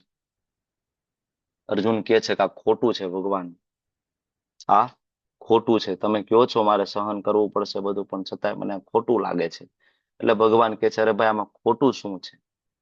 ભગવાન ઉદાહરણથી સમજાવે છે કે જૂના કપડા હોય આપણે ફેંકી દઈએ છીએ તો આપણે દુઃખી થઈ જાય છે ત્યારે નહીં. બરાબર. આજકાલ તો ટ્રેન્ડ છે, આજકાલ તો જૂના પણ આપણે નવા જૂના પણ નથી થવા દેતા. આપણે તો ફેશન વહી ગઈ એટલે આપણે નથી પહેરતા, સિમ્પલ. બાકી તો આપણા કબાટ ભરેલા છે. બરાબર. ખાસ તો માતાજીઓને વધારે લાગુ પડે આ વસ્તુ. આપણા કબાટ ભરેલા છે. બરાબર. દરેક નવરાત્રી આવે ત્યારે આપણી પાસે નવી ચોલી હોતી નથી, પણ કબાટમાં ભરેલી હોય 10 વર્ષની 10 ચોલીઓ 15. આમ તો વર્ષે 1 ચોલીથી થાય નહીં, થાય 2-3 ચોલી જોઈએ એમાં, રોજ પાછી જુદી જુદી જોઈએ. હવે તો જો કે ભાડે દેવા માંડ્યા લોકો એટલે વાંધો નથી કે હાલો ભાડે લઈ આવીએ. બરાબર. નહીતર રોજની 1 જોઈએ 9 દીની 9 ચોલી જોઈએ. સામાન્ય માણસ નો આખો પગાર હોય છે 9 દીની 9 ચોલીમાં તો. બરાબર. અને તોય આપણે દર વખતે નવરાત્રી આવે તો આપણે શું કહીએ ભાઈ મારી પાસે નથી. નથી નહીં, ટ્રેન્ડ વયો ગયો. એકચ્યુઅલી પડેલી તો છે પણ ગયા વર્ષે સતારા વાળી હતી તો આ વખતે સતારા આઉટડેટેડ થઈ ગયા છે ને આ વખતે કંઈક બીજું આવ્યું છે ને આ વખતે કંઈક ત્રીજું આવ્યું છે. બરાબર. તો આપણે એમાં દુઃખી થઈએ છીએ. 2 ચોલી પડી છે, નવી લેવાની છે, દુઃખી થઈએ ના. આપણે હોશે હોશે મોલમાં જઈએ છીએ ને ત્રીજી તોય લઈ આવીએ છીએ. પડેલી છે કબાટની અંદર, પડેલી જ છે તોય લઈ આવીએ છીએ. ભગવાન કેવું પ્રેક્ટિકલ એક્ઝામ્પલ આપે ને આપણને લાગુ પડે એવું. બરાબર. સેમ વસ્તુ હવે કઈ આમાં પુરુષ હોય કે પાછળ નથી આ બાબતમાં. બરાબર. જેટલા માતાજીઓ આગળ છે એટલા પુરુષો આગળ છે. હવે કઈ બાકી નથી. હવે પુરુષો પાર્લરમાં જવા માંડ્યા છે, એ આઈબ્રો કરાવવા માંડ્યા, બ્લીચિંગ કરાવવા માંડ્યા, મેકઅપ કરાવવા માંડ્યા, બધું કરાવે. કઈ બાકી નથી રહ્યું. હવે કપડા ઓલમોસ્ટ બધાને સેમ આવવા માંડ્યા. હવે સ્ત્રીઓના કપડા પુરુષો પહેરે, પુરુષોના કપડા સ્ત્રીઓ પહેરે, બધું સેમ ટુ સેમ. બરાબર, ધીમે ધીમે. તો આમાં કઈ ખોટું લગાડવાની જરૂર નથી. ભગવાન અર્જુનને કે છે ભાઈ, આ તો તું બહુ પ્રેક્ટિકલ સમજી શકે ને એવું તને ઉદાહરણ આપું છું. બરાબર.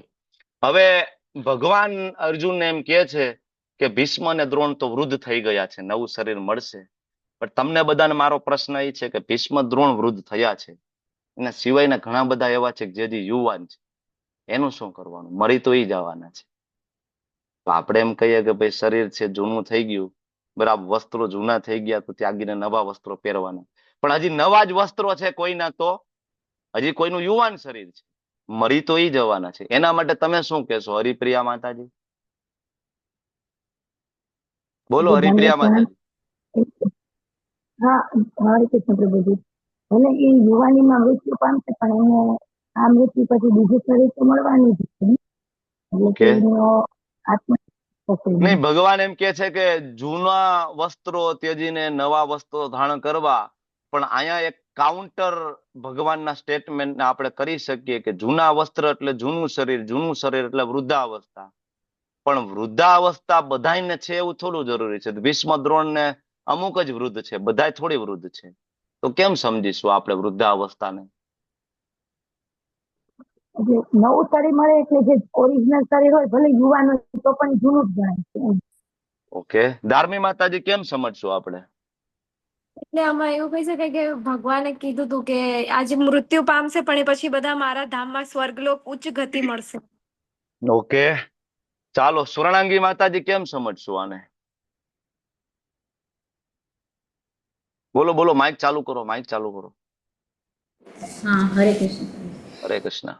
કે ધર્મ યુદ્ધ છે તો એમાં જે પોતાની પ્રાણની આહુતિ આપશે એ ઉચ્ચતર લોકમાં જશે.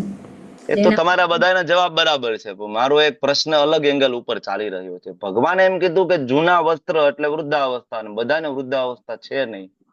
તો શું વૃદ્ધાવસ્થાની ડેફિનેશનમાં આપણી સમજવા માટે ભૂલ છે? તમે એ સમજો. હું એ પ્રશ્ન પૂછું છું. આપણી જે વૃદ્ધાવસ્થાની ડેફિનેશન છે ને એ ખોટી છે, હું એમ કહું છું. ખરેખર વૃદ્ધાવસ્થા એટલે શું? બરાબર, હવે થોડી લાઈટ થઈ હોય તો હવે મને કયો પ્રિયા જયસ્વાલ માતાજી. બોલો પ્રિયા માતાજી, માઇક ચાલુ કરો. હરે કૃષ્ણ. હરે કૃષ્ણ. હા, જે મૃત્યુની નજીક હોય એ વૃદ્ધાવસ્થા. ઓકે, સારું, ચાલો હું તમને કહી દઉં.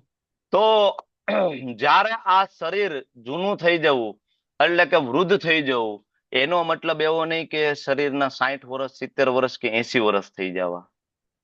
નહીં, એનો મતલબ એવો થયો કે ઈચ્છા પૂરી કરવા માટે જ્યારે આ શરીર કામનું નથી ત્યારે એ વૃદ્ધાવસ્થા છે.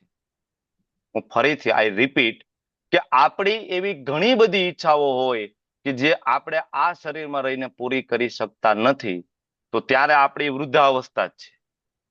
ત્યારે આપણા માટે શરીર કામનું નથી. ઘણી બધી ઈચ્છાઓ હોય, આપણને ઘણી બધી ઈચ્છા થાય.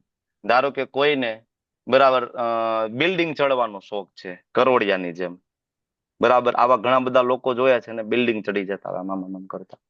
બરાબર, પણ ઘણા બધાને આવી ઈચ્છા થાય પણ એ ચડી ના શકે. મતલબ એના માટે આ શરીર હવે નકામું થઈ ગયું, કારણ કે એની ઈચ્છા તો આ શરીરમાં પૂરી થતી નથી ને. ઘણા બધાને ઉડવાનો શોખ છે, બરાબર, પેરા ગ્લાઇડિંગ, બરાબર, ફ્રી જમ્પર, ઘણા બધા પ્લેનમાંથી ડાયરેક્ટ જમ્પ મારતા હોય છે. ઘણા બધાને ઇવન આ મોકો મળતો નથી, તો એ લોકોને એમ થાય કે ભાઈ કાશ મને મળ્યો હોત તો, કાશ મને મળ્યો હોત તો, મારે જમ્પ કરવો, મારે જમ્પ કરવો. એનો મતલબ એવો થઈ ગયો કે આ શરીર હવે એના માટે કામનું નથી, કારણ કે એની ઈચ્છા આ શરીરથી ઉપર અલગ શરીરમાં જે ઈચ્છા પૂરી થાય ને એવી ઈચ્છા છે. મતલબ એ વૃદ્ધ થઈ ગયો. એટલે વૃદ્ધાવસ્થાની વ્યાખ્યા એ નથી કે 60 વર્ષ 70 વર્ષનું થઈ જવું. વૃદ્ધાવસ્થા એટલે એનો મતલબ એવો થયો કે આ શરીર તમારી ઈચ્છાઓ પૂરી કરવા માટે સક્ષમ નથી રહ્યું, એટલા માટે તમે વૃદ્ધ થઈ ગયા, કે તમારી ઈચ્છા પૂરી હવે કરી શકતું નથી. હું એમ કહું કે તમે કૃષ્ણ ભાવનામૃતમાં નથી, then you are old age. તમે બધા વૃદ્ધ છો. બરાબર, કારણ કે શરીર મળ્યું છે કૃષ્ણને પ્રસન્ન કરવા માટે. બરાબર, તો ઈચ્છા આપણે પૂરી નથી કરી શકતા એટલે શરીર કામનું નથી. એટલે એવું નથી કે યુદ્ધ ભૂમિ ઉપર બધા વૃદ્ધ જ હતા, પણ ખરેખર બધા જ વૃદ્ધ હતા. શું કામ? કારણ કે બધાની ઈચ્છાઓ એટલી ભયંકર હતી કે એ શરીરમાં રહીને પૂરી કરી શકે એમ નહોતા. એટલે ભગવાન એ બધા પાસેથી શરીર લઈ અને એની ઈચ્છાને પૂરી કરવા માટે નવું શરીર આપવાના હતા. એટલા માટે ભગવાને કીધું ભાઈ જૂના વસ્ત્રો ત્યજીને, એના માટે જૂનું થઈ ગયું, કઈ કામનું નથી. બરાબર. આવી રીતના આગળ ટ્રાવેલ કરે.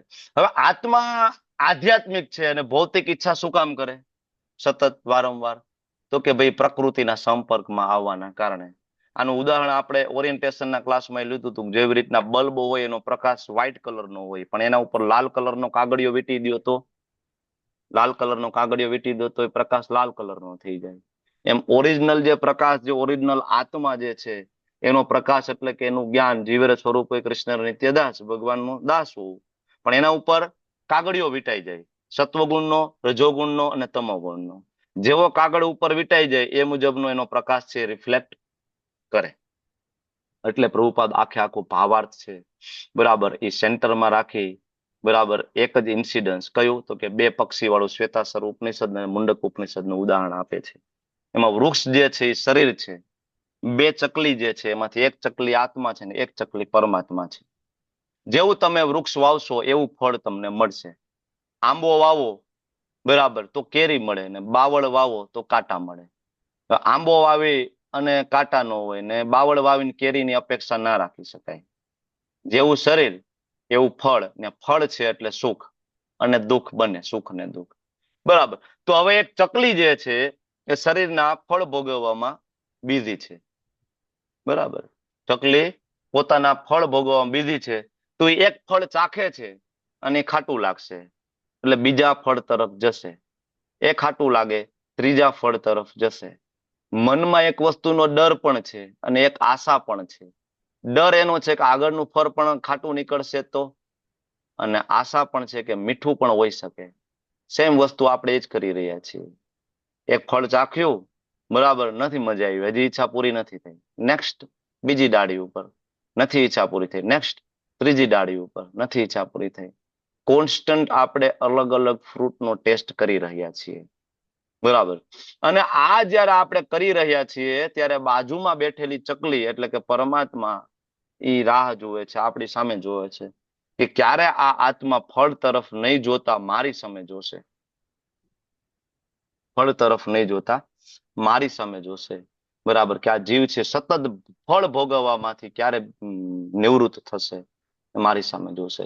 એટલા માટે તમે ભગવદ્ ગીતાની અંદર જોશો તો પહેલી જે ટીચિંગ છે આત્મજ્ઞાન આપવામાં આવી, અને આત્મજ્ઞાન પછી ભગવાન તરત જ બરાબર નિષ્કામ કર્મ યોગનું જ્ઞાન આપશે તરત જ. બરાબર. કર્મણ્યે વાધિકારસ્તે મા ફલેષુ કદાચન. બરાબર. કે ફળ પ્રત્યે આસક્તિ નહીં.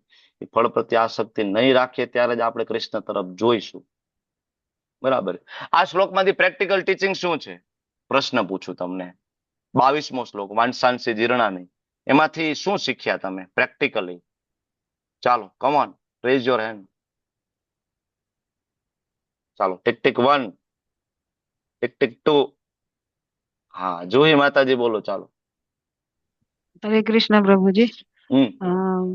પ્રભુજી એટલે એવું થઈ શકે કે આપણે બને એટલા ભગવાન કૃષ્ણને શરણાગત થઈને આપણે કર્મો કરીએ કે જેથી આપણને છે ને બીજા વસ્ત્રો પહેરવાની જરૂર ના પડે અને આપણે ગૌલોક ધામ જઈ શકીએ. Okay, thank you. નીતા માતાજી બોલો. ચાલો નીતા માતાજી નેક્સ્ટ. હરે કૃષ્ણ પ્રભુજી, આપણી ઈચ્છાઓ ભગવાનને શરણાગત થઈને હોવી જોઈએ ને બને ત્યાં સુધી ઈચ્છાઓનો ત્યાગ થવો જોઈએ. ઈચ્છાઓનો ત્યાગ. Thank you. કાજલ માતાજી ચાલો નેક્સ્ટ. હરે કૃષ્ણ. આપણે જેમ બને એમ આપણે આ શરીર પ્રત્યેથી આસક્તિ દૂર કરવી જોઈએ. આસક્તિ દૂર કરવી જોઈએ. Thank you. ચાલો જય શ્રી સુમંગલા માતાજી નેક્સ્ટ. હરે કૃષ્ણ પ્રભુજી, મારું પણ એ હતું કે મતલબ આસક્તિ ના રાખવી જોઈએ ઓકે, કે જેથી આપણો બીજી વાર જન્મ થાય નહીં. Okay, thank you. આ શ્લોકમાંથી પ્રેક્ટિકલ ટીચિંગ છે પરિવર્તનનો સહજ સ્વીકાર કરવો. Accepting change gracefully. પરિવર્તનનો સહજ સ્વીકાર કરવો કે જૂના અને ફાટેલા વસ્ત્રો આપણે બદલાવીને નવા વસ્ત્રો પહેરીએ છીએ, એમ આત્મા જૂના અને નિરુપયોગી શરીરને છોડીને નવું શરીર ધારણ કરે છે. તો આવું આપણા જીવનમાં ઘણી વખત થાય. નોકરી બદલાય, ઘર બદલવું અને ઉંમર વધવી. તો આમાં આપણે ગભરાવાની જરૂર નથી. બરાબર, આપણે ગભરાઈ જઈએ. પેલો સફેદ વાળ જોઈએ ને તો આપણને ચિંતા આવવા માંડે, તરત આપણે કાળો કલર કરાવવા માંડીએ, હેર ડાય. બરાબર, ઘણા બધાને ચિંતા થાય તો બરાબર થોડીક આવડી હેરલાઈન થોડીક આમ પાછળ જાતી જાય ને તો આમ ચિંતા થાય, સાલું મારા પપ્પાને ટાઈલ હતી આટલામાં ને હવે આપણો ધીમે ધીમે વારો આવવા માંડ્યો છે. પેલા તો વાળ અહીંયા સુધી હતા, સરસ મજાના સંજય દત્ત જેવા વાળ હતા. ધીમે ધીમે ધીમે વાળ આમ પાછળ જતા જાય તો અહીંયા સુધી હેરલાઈન પહોંચે. સારું, ચિંતા આવે. બરાબર, અને આ ચિંતા અને આ ભયનો ઉપયોગ કરી અને તમને બધાને જાણીને આશ્ચર્ય થશે કે આખા વિશ્વની ટોપ ઇન્ડસ્ટ્રીઝ, બરાબર, એ કોસ્મેટિક છે. અત્યારે ઓલ ઓવર વર્લ્ડ ની અંદર સૌથી વધારે કમાતી ઇન્ડસ્ટ્રીઝ હોય, બરાબર, એ કોસ્મેટિક ઇન્ડસ્ટ્રીઝ છે.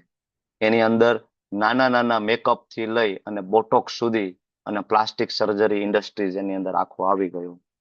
થોડાક હેરલાઈન આમ પાછળ જાય ને તો તરત અહીં હેર ટ્રાન્સપ્લાન્ટ કરાવવા માટે તો થોડો ટકો થવા માંડ્યો છે હેર ટ્રાન્સપ્લાન્ટ. અને હેર ટ્રાન્સપ્લાન્ટના ભાવ સેન્ટીમીટરમાં હોય છે, સેન્ટીમીટરમાં, ક્યુબિક સેન્ટીમીટર. 1 સેન્ટીમીટરમાં કરાવો તો આટલો ખર્ચ, લાખો રૂપિયા થાય. કારણ કે એને ખબર છે કે આપણી આસક્તિ આ શરીરમાં ખૂબ છે.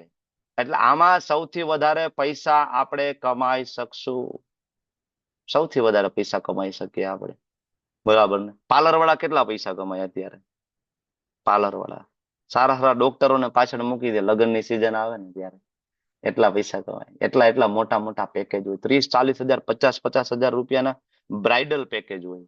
કાંઈ ભણ્યા ન હોય, કાંઈ ન હોય, થોડું ટ્રેનિંગ લીધી હોય, થોડુંક હાથની કળા, બરાબર, પૂર્વજન્મના કર્મના ફળ, બરાબર, એક્સપર્ટીઝ, અને એવા પેકેજ હોય, બરાબર, પાર્લર વાળા આપતા હોય, બરાબર, પ્લાસ્ટિક સર્જરી, બોટોક્સ. તો જ્યારે કોઈ વ્યક્તિ ભગવદ્ ગીતા વાંચે ને પછી એને બહુ ચિંતા ના થાય. ઠીક છે, સફેદ વાળ થયા તો થયા, આવવાનો તો છે, અત્યારે ના થાય, 5 વર્ષ પછી થવાના જ છે. બરાબર, થોડી હેરલાઈન પાછળ ગઈ તો આ કઈ આખો ટકો કરી નાખો ને, હેરલાઈન ની ઉપાધિ જ નહીં, નીટ એન્ડ ક્લીન. હેરલાઈન ની ચિંતા નહીં, સફેદ વાળની ચિંતા નહીં હોય. બ્રહ્મચારીની ચિંતા હોય, હેરલાઈન કેટલી ગઈ, પાછળ ગઈ. આપણને બધાની ચિંતા થાય, બ્રહ્મચારીની ચિંતા હોય, ક્યાં એની હેરલાઈન ગઈ, હવે ટાઇલ પડવા માંડી કે ના પડવા માંડી, ઉપાધિ જ નથી એમ છે, કોઈ ચિંતા નહીં. બરાબર, પરિવર્તનોનો સહજ સ્વીકાર કરવો. હશે આ બધું, ઘર બદલાઈ જવું, નોકરી બદલાઈ જવી, ઉંમર વધવી, શરીરમાં બીમારી આવવી. આપણે એકચ્યુઅલી તૂટી જઈએ છીએ. આપણે જેટલું આ સહજ લાગે એટલું સહજ નથી, જેના ઉપર ચર્ચા કરીએ છીએ. અત્યારે બપોરે 2 વાગે આવીને આપણે આ ક્લાસ એટેન્ડ કરીએ છીએ, બરાબર, પણ જો હમણાં શરીરમાં બીમારી આવી જાય તો આપણે આ ક્લાસ એટેન્ડ કરવાય ના આવે. બરાબર, આપણી પાસે તરત બાનું હોય, નહીં ભાઈ, આઈ એમ સિક, હું બીમાર છું. ભક્તિ તરત છૂટી જાય. એટલા માટે જો ભગવદ્ ગીતાની અંદર અને શ્રીમદ ભાગવતમની અંદર તમે જોશો, સૌથી પહેલા આ બહિરંગા શક્તિ ઉપર જ ચર્ચા છે. ભગવાનની અંતરંગ શક્તિ, અંતરંગ લીલા, એની ચર્ચા ભાગવતમમાં 10મ સ્કંદમાં આપી છે. ત્યાં સુધી એ ચર્ચા જ નથી. કારણ કે તમે જ્યાં સુધી આ વસ્તુ સમજી નથી શકતા, તમે ભગવાનને નહીં સમજી શકો ને. તમે હજી એ લેવલ ઉપર છો કે હું આ શરીર છું, અને થોડી હેરલાઈન પાછળ જઈને તમને ચિંતા આવતી હોય, થોડા 2 વાળ સફેદ થઈ ગયા ચિંતા થતી હોય, મોઢા ઉપર થોડી કરચલી પડી ગઈ તમને ચિંતા થતી હોય, બરાબર, અને મતલબ you are not eligible candidate to know Krishna. ભગવાનને જાણવા માટે આપણે યોગ્ય કેન્ડિડેટ નથી, એનો મતલબ એવો થઈ ગયો. બરાબર, કારણ કે આપણે હજી દેહાત્મ ભાવમાં ડૂબેલા છીએ. તો દેહાત્મ ભાવમાંથી બહાર કાઢવા માટે જો ભગવાન ભગવદ્ ગીતાની અંદર ને ભાગવતમાં શરૂઆતમાં આ જ બધી વસ્તુ. અને આ જયારે આપણે સમજી જઈશું ને, ત્યારે આપણને આ શ્લોકમાંથી બીજી પ્રેક્ટિકલ ટીચિંગ્સ મળે છે, overcoming the fear of death. મૃત્યુ પ્રત્યેનો ભય દૂર થઈ જવો. બરાબર, નવા કપડા પહેરતી વખતે આપણને ડર લાગે, નવા કપડા એ કબાટમાંથી કાઢવાના ડર લાગે, જેકેટ નવું પહેરવામાં, નવું સૂટ સલવાર પહેરવામાં આપણને ડર લાગે? નો ડર લાગે ને? નહીં, આનંદ આવે ને. એટલા માટે ભગવાનના ભક્તો મૃત્યુથી ડરતા નથી. બરાબર, મૃત્યુ એ મહોત્સવ છે. મૃત્યુ એ ભગવાનના ભક્તોનું મૃત્યુ નથી, એ મહોત્સવ છે. એક મીઠી નિંદ્રામાં સુઈ જવું અને નિંદ્રામાં ઉઠી જવું ને ભગવત ધામ જતું રહેવું, આટલું સહજ છે ભગવાનના ભક્તો માટે. બરાબર, એટલા માટે ભગવાનના ભક્તો છે overcoming the fear of death, death ઉપર વિજય પ્રાપ્ત કરી લે છે. એટલા માટે જયારે આપણા પ્રિયજનનું મૃત્યુ થાય તો આ સત્ય છે આપણને શાંતિ આપે છે. બરાબર.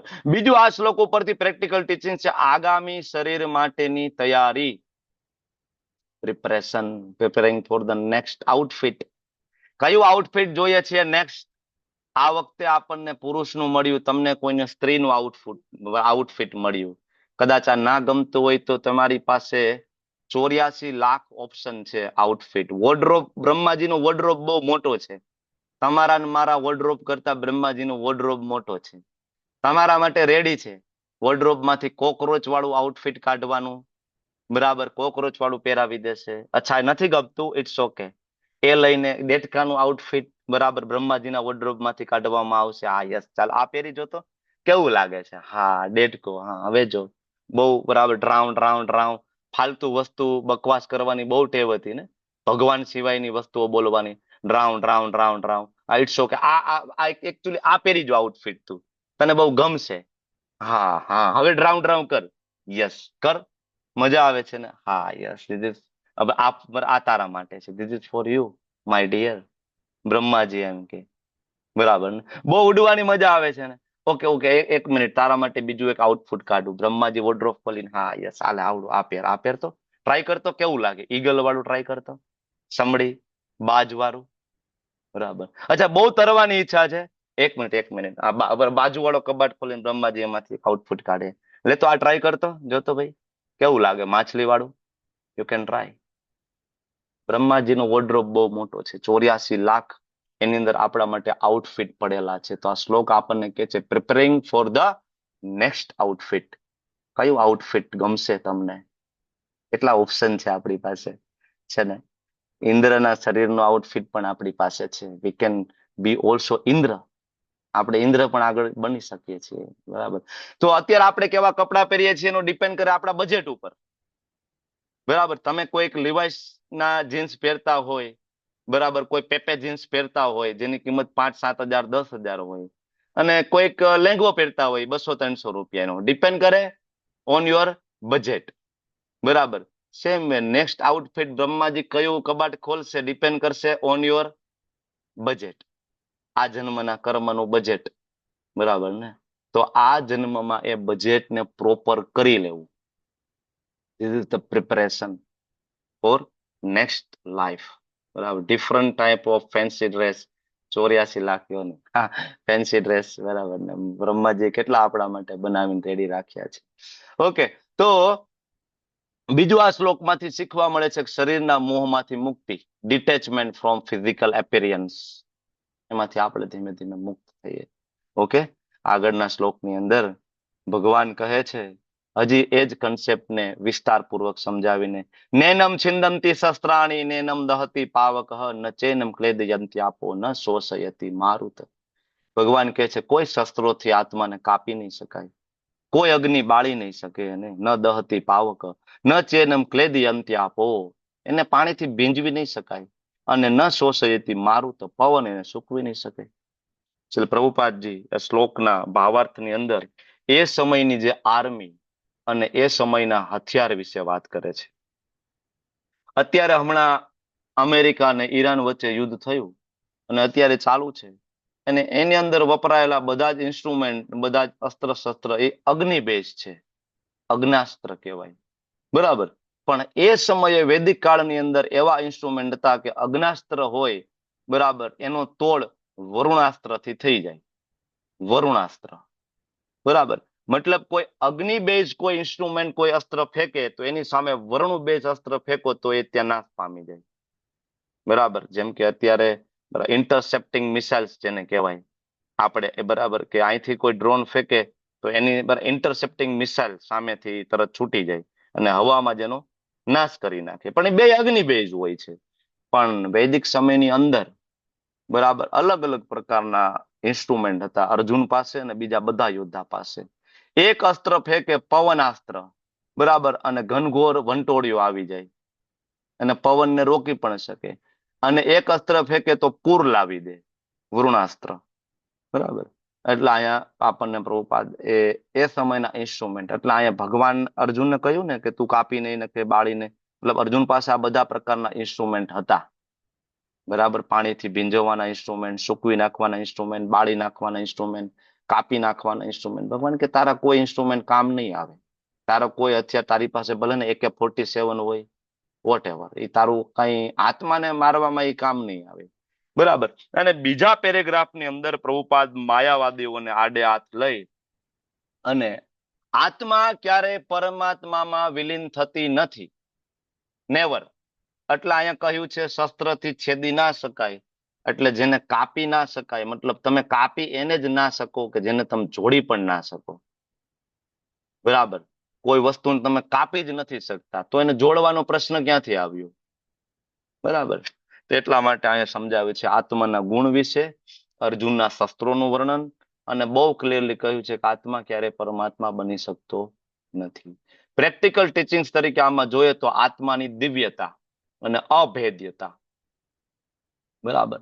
એટલે આપણે ડરી જતા હોય છે, રોગચાળાથી ડરી જતા હોઈએ છીએ, અણુશક્તિથી ડરી જતા હોઈએ છીએ, પણ આ શ્લોક સમજાવે છે કે આપણું અસ્તિત્વ સુરક્ષિત છે.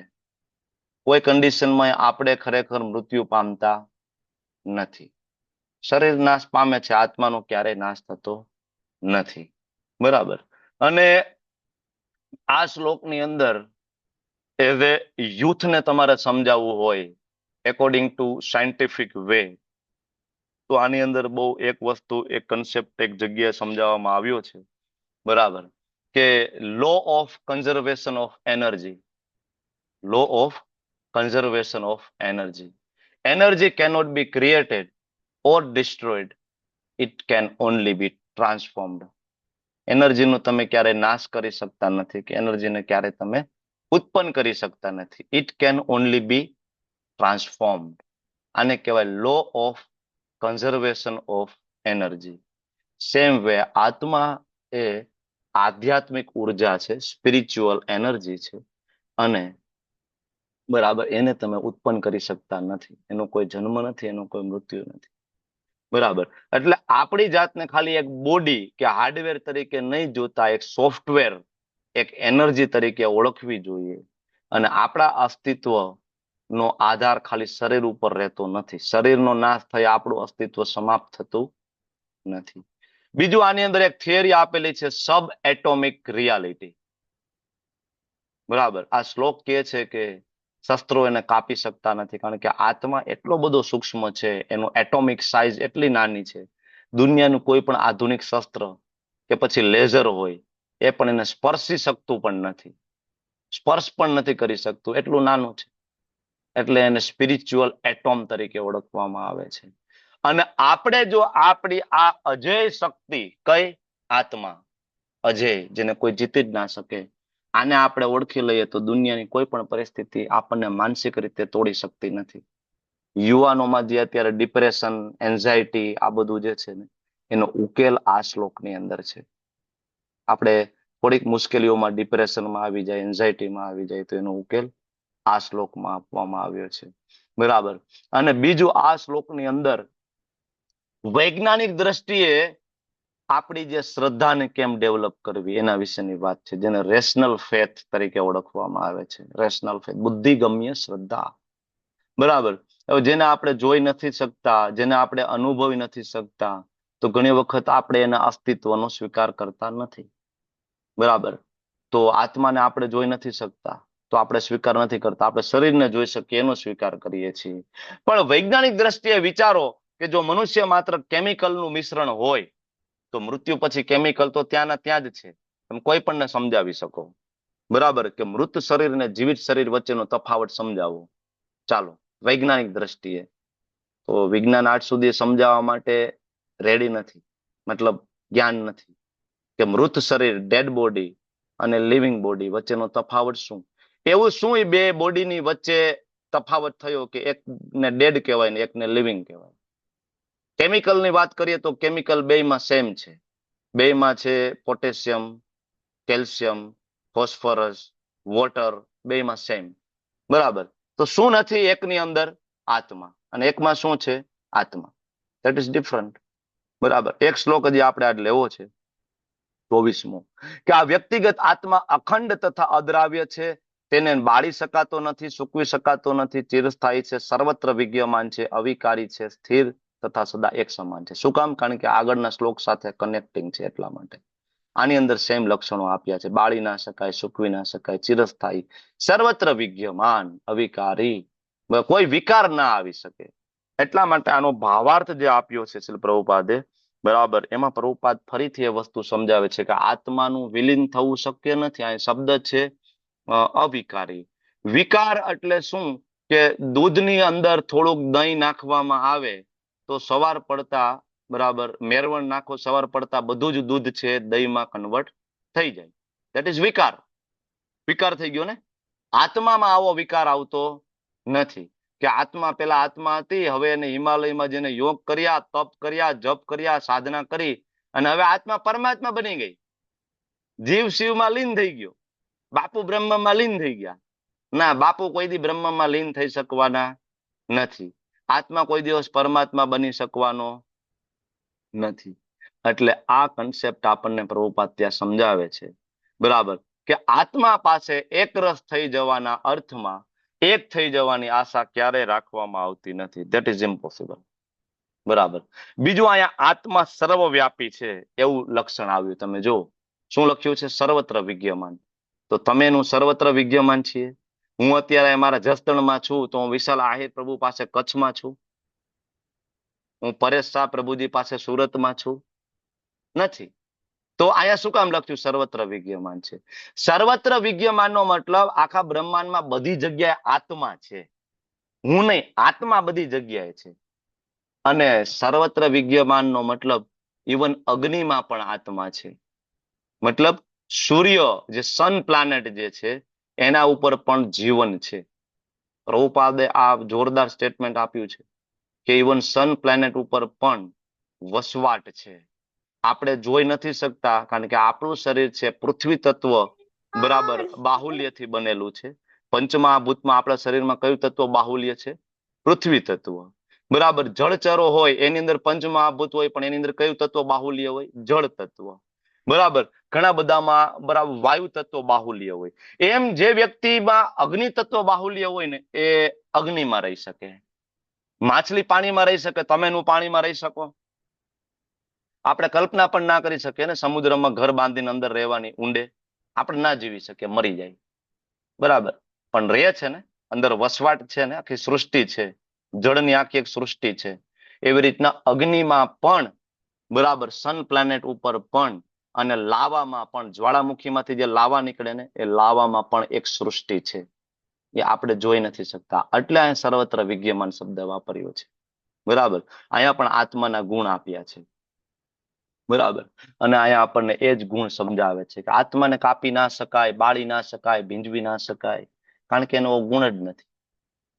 એ નાના કટકાથી બનેલો હોય, બરાબર. કટકાથી બનેલો હોય તો કાપી શકાય નહીં, કટકો છે જ નહીં, એ એક જ અણુ, એક જ છે, એટોમિક સાઇઝ એની એ ટાઈપની છે, તમે કાપી ના શકો, જોડી ના શકો. એટલે આ શ્લોક ઉપરથી આપણને પ્રેક્ટિકલ જે ટીચિંગ્સ મળે એનું નામ આત્માની અપરિવર્તનશીલતા, the unchanging nature of the soul. આત્માની અપરિવર્તનશીલતા. આત્મામાં કોઈ પરિવર્તન આવતું નથી, કોઈ દિવસ નહીં, નેવર. આ, બરાબર, આઈડેન્ટિટી ક્યારે ચેન્જ થાય નહીં. આપણે બધા આઈડેન્ટિટી બદલવા માટે મથીએ છીએ સતત.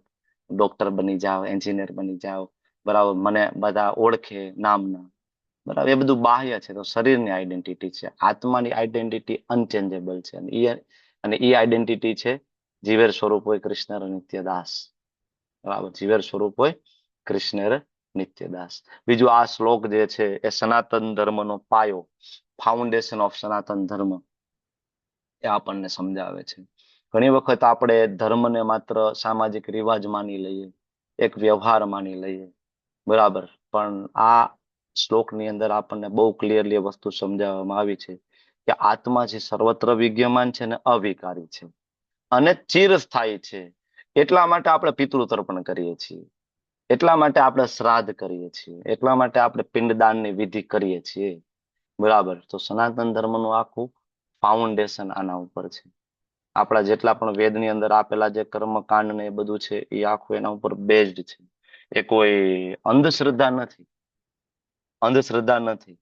પિતૃ તર્પણ કરવું, બરાબર, શ્રાદ્ધ કરવું, પીપળે પાણી રેડવું, એક અંધશ્રદ્ધા નથી. બરાબર, એક સૂક્ષ્મ વિજ્ઞાન છે જે આપણે સમજી નથી શકતા. એટલા માટે શાસ્ત્રમાં જે પ્રમાણે કહ્યું છે એ પ્રમાણે આપણે કરવું જોઈએ. વાંછાકલ્પતરુભ્યશ્ચ કૃપા સિંધુભ્યવ ચ પતિતાનાં પાવનેભ્યો વૈષ્ણવેભ્યો નમો નમઃ.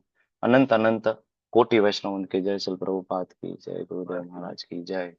હરે કૃષ્ણ કૃષ્ણ કૃષ્ણ હરે હરે, હરે હરે રામ રામ રામ રામ રામ રામ હરે રામ હરે. રામ હરે હરે. ખૂબ ખૂબ ધન્યવાદ આપ સૌનો.